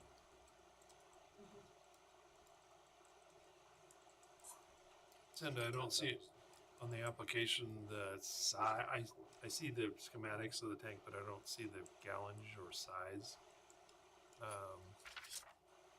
So I'm gonna ask the applicant that, unless you know the answer to that question. The applicant should know, easier than me looking through this. Okay. Maybe because there were pictures of the use there before. There is pictures Yeah, of the tanks? from before they were taken out. They did not get this news article. Oh, I'm sorry. That's Were from they the above Valley ground Lookout. tanks there as well? They were above ground tanks. No, they were below ground tanks with, well, there were some above ground tanks at one time also. I saw that on YouTube. But the buried tanks have been removed. Yes. I believe in the 80s they came through and wiped out all that stuff.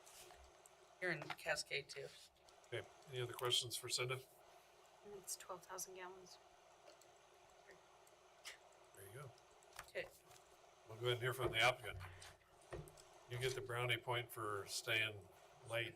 Can't even make most of 3 this morning. 3 hours. There's 3 hours and Dinner right 37 now. minutes you've waited.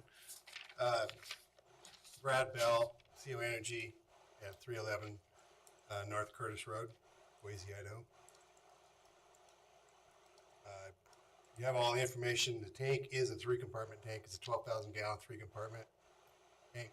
So there's 3 different products in that tank. It would be a premium product, a unleaded regular product, and a on-road diesel product in that tank. We have about 6 other sites that are similar to this throughout Washington, Idaho. So we're very familiar with this. I've been in business for 38 and a half years. And that's why in this situation, we're looking at the UL 2085 tank, which is a fire rated tank. Help protect the community and the station around it.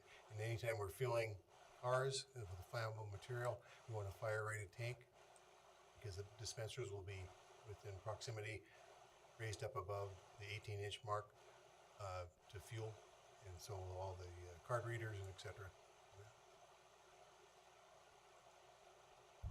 What do you have? Are they electric pumps? They are a turbine pump and they're a dispenser. The dispenser is a electronic. Okay, So, so your does it, electronics are above the 18-inch UL. right? Is the power source electricity? Power source is electricity, yes. Okay. And do you have a backup electricity plan when the power goes out? I don't yet, but that's something that we're going to talk about with Idaho Power to maybe put in a generator there. Yeah, okay. Close by. So the power pole's right there in the yard, and It's good service. I may have missed it in there, but what do we have for spill protection? Environmental. as far as the tank, or It could be the tank or overflow fuel. Is it? Yeah. Is there a? Yeah, exactly. Is there a secondary containment? the tank is secondary contained. It's a double wall It's a 2085 double-wall tank. And yes, and we're going to put in a slab, a drive slab, that is any kind of spills or drips will land on that. We'll stay on that. And you'd have bulkheads to protect vehicles from running into the tank Yes, or big rocks. that's me. We need them. Any other questions for the applicant? Linda, any other questions? All right. Well, I'd just like to thank you guys and Mr. Chairman.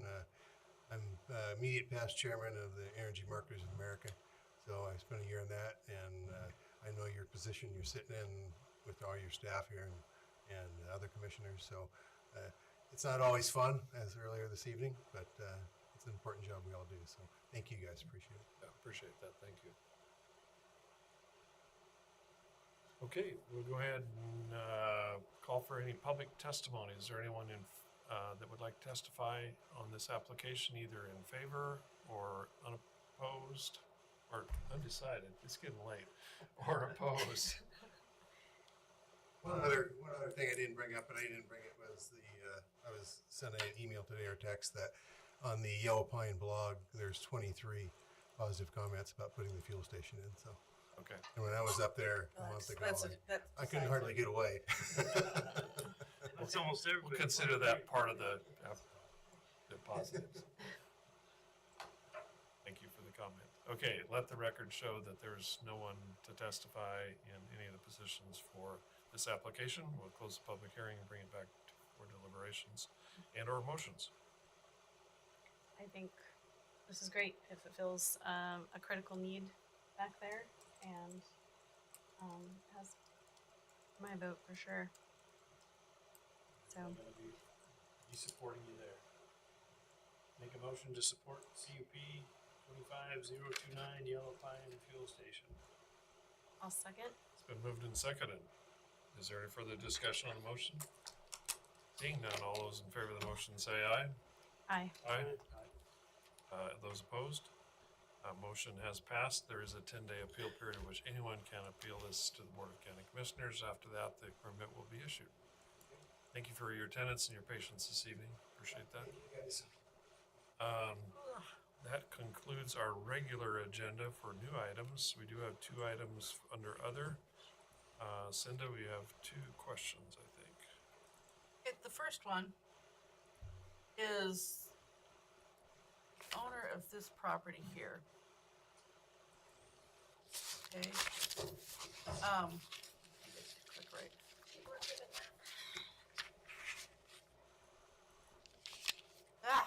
I'm having a hard time clicking on that.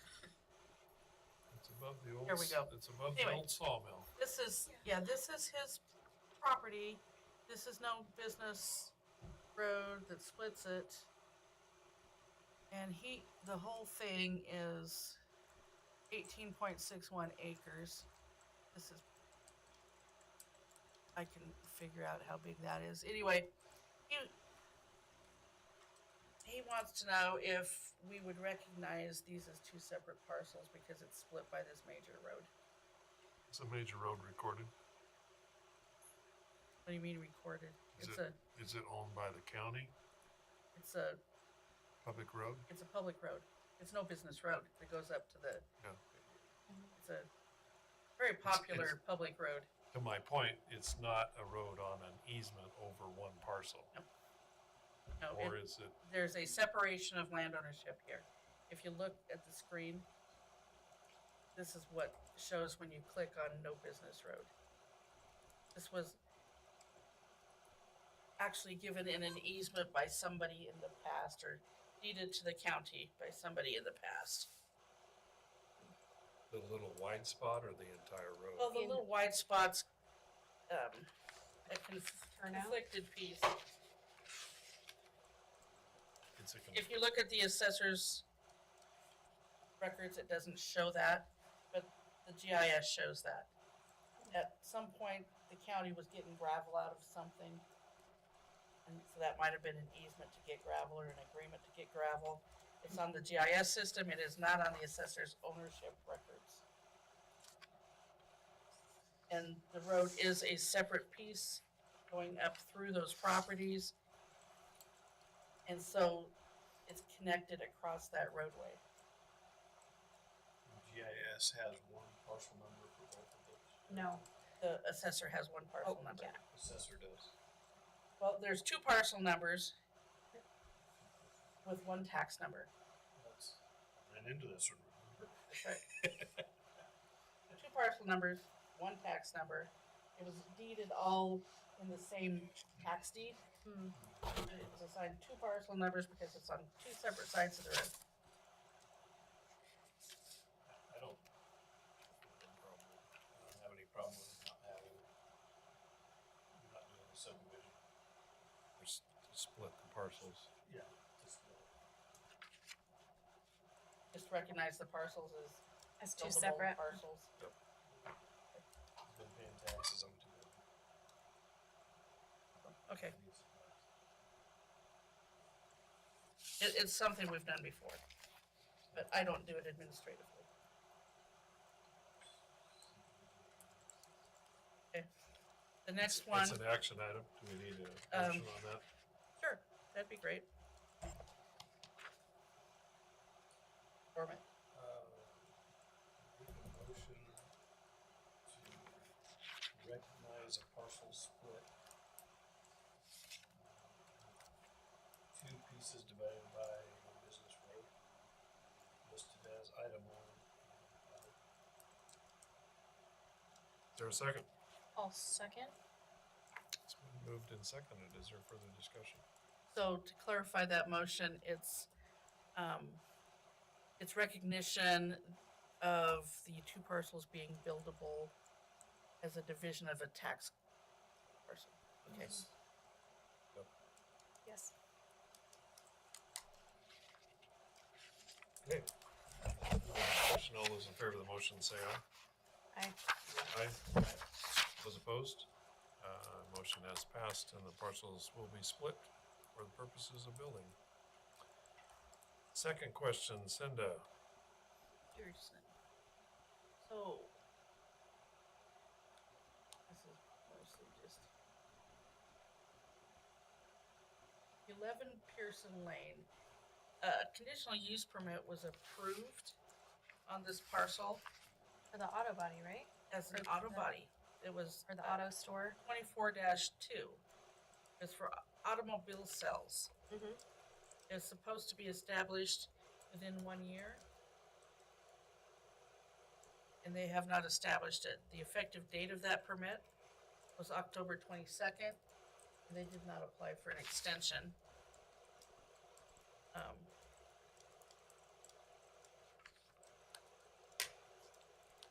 Elapsed.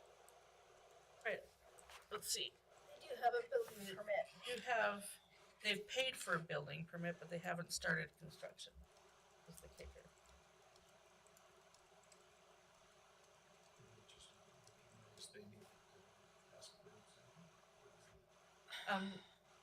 Typically we send a letter out. On June 26th, 2025, a letter was sent to them and said extensions must be received no later than August 25th, or it will expire. And what is the property owner saying? James and Tia Golden, What are they saying though? we haven't heard from them. Well, other than I talked to him on the phone. And he said that basically for financial reasons, they hadn't started building yet, that's why they were delayed. But when I had sent that letter, he had thought they would be started by now. They did not ask for an extension. An extension cost them anything? They have to come in and apply. $250 and it's a public hearing. Ordinance says an extension is a public hearing. They've already. They've passed Yeah. that extension date. So they would have to I reapply. think So an they- application costs the same thing, it's the same process. I think they're gonna have to Just let them reapply. Yeah, I would- So, but they have this building permit, and the building official said that, she would put a stop work on it. I guess he can reapply and he could just carry that building permit and ask for an extension on that. Yes.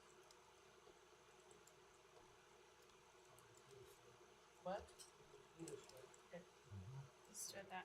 Yeah. I'm happy to have us go out of our way to work with the community, go through these processes. They're confusing for people who aren't in it every day. But at the same time, we've gotta be responsible. Yes. To come in, if we can do one or the other, we can put a hold on the permit and not have him reapply. So we're not hitting him with both, but I think he needs to reapply for a CUP. I would agree. Yeah, because, I mean, it's a pretty simple letter. It's like, you have to receive your extension application by this date. And that's administrative at that point. Which, you know, I always have questions about, and it comes up periodically every few years or something. Is it established when you've received a building permit and start digging? I mean, that's not established, but at some point we need to define what's established. Is it like final inspection? Is it occupancy? Is it framing? I mean, I don't know. So we don't have the defined. We do not have a definition of established. But I don't think obtaining a building permit establishes the use, because they could hold that for years. I think it's got to be their final inspection or their occupancy permit, because that means they're doing what they said they were. Or at least on big projects, activity that shows investment. Well, they could I mean, start. some jobs can be big enough, you don't completely do a 2-year period or something. You can tell there's progress being made towards that use. I think we've tried multiple times to encourage the longer time frame, just so they don't have to come back, which I think is respectful of their efforts, so allows them some flexibility. So I think that the decision, Cinda, I don't know if you want this in the form of a motion or not. Sure. Let's say action. We would require them to come back Facts and conclusions for signing. and reapply. Oh, no, I already handed them to Ken. Yes. Reapply and then ask for an extension of their building permit. Just recommend that they extend that because it has to be extended by the board. Okay. Entertain a motion. Somebody would like to move that. I will make a motion on CUP 2428 that they come back in and ask for a new CUP and an extension of their existing building permit. I'll second. Okay, it's been moved and seconded. Is there further discussion? Seeing none, all those in favor of the motion say aye. Aye. Aye. Those opposed? Motion is passed. The final item is facts and conclusions. Is there motions? I'll move to approve facts and conclusions and authorize the chairman to sign off on BAC 25-001, CUP 25-022, CUP 25-024, CUP 25-025, Sub 25-017, and the revisions to our Valley County Comprehensive Plan and Valley County Code. Is there a second? Second. Ben's got the second. Go for it. All those in favor of the motion say aye. Aye. Those opposed? Motion is passed. Anything else to come before the commission this evening?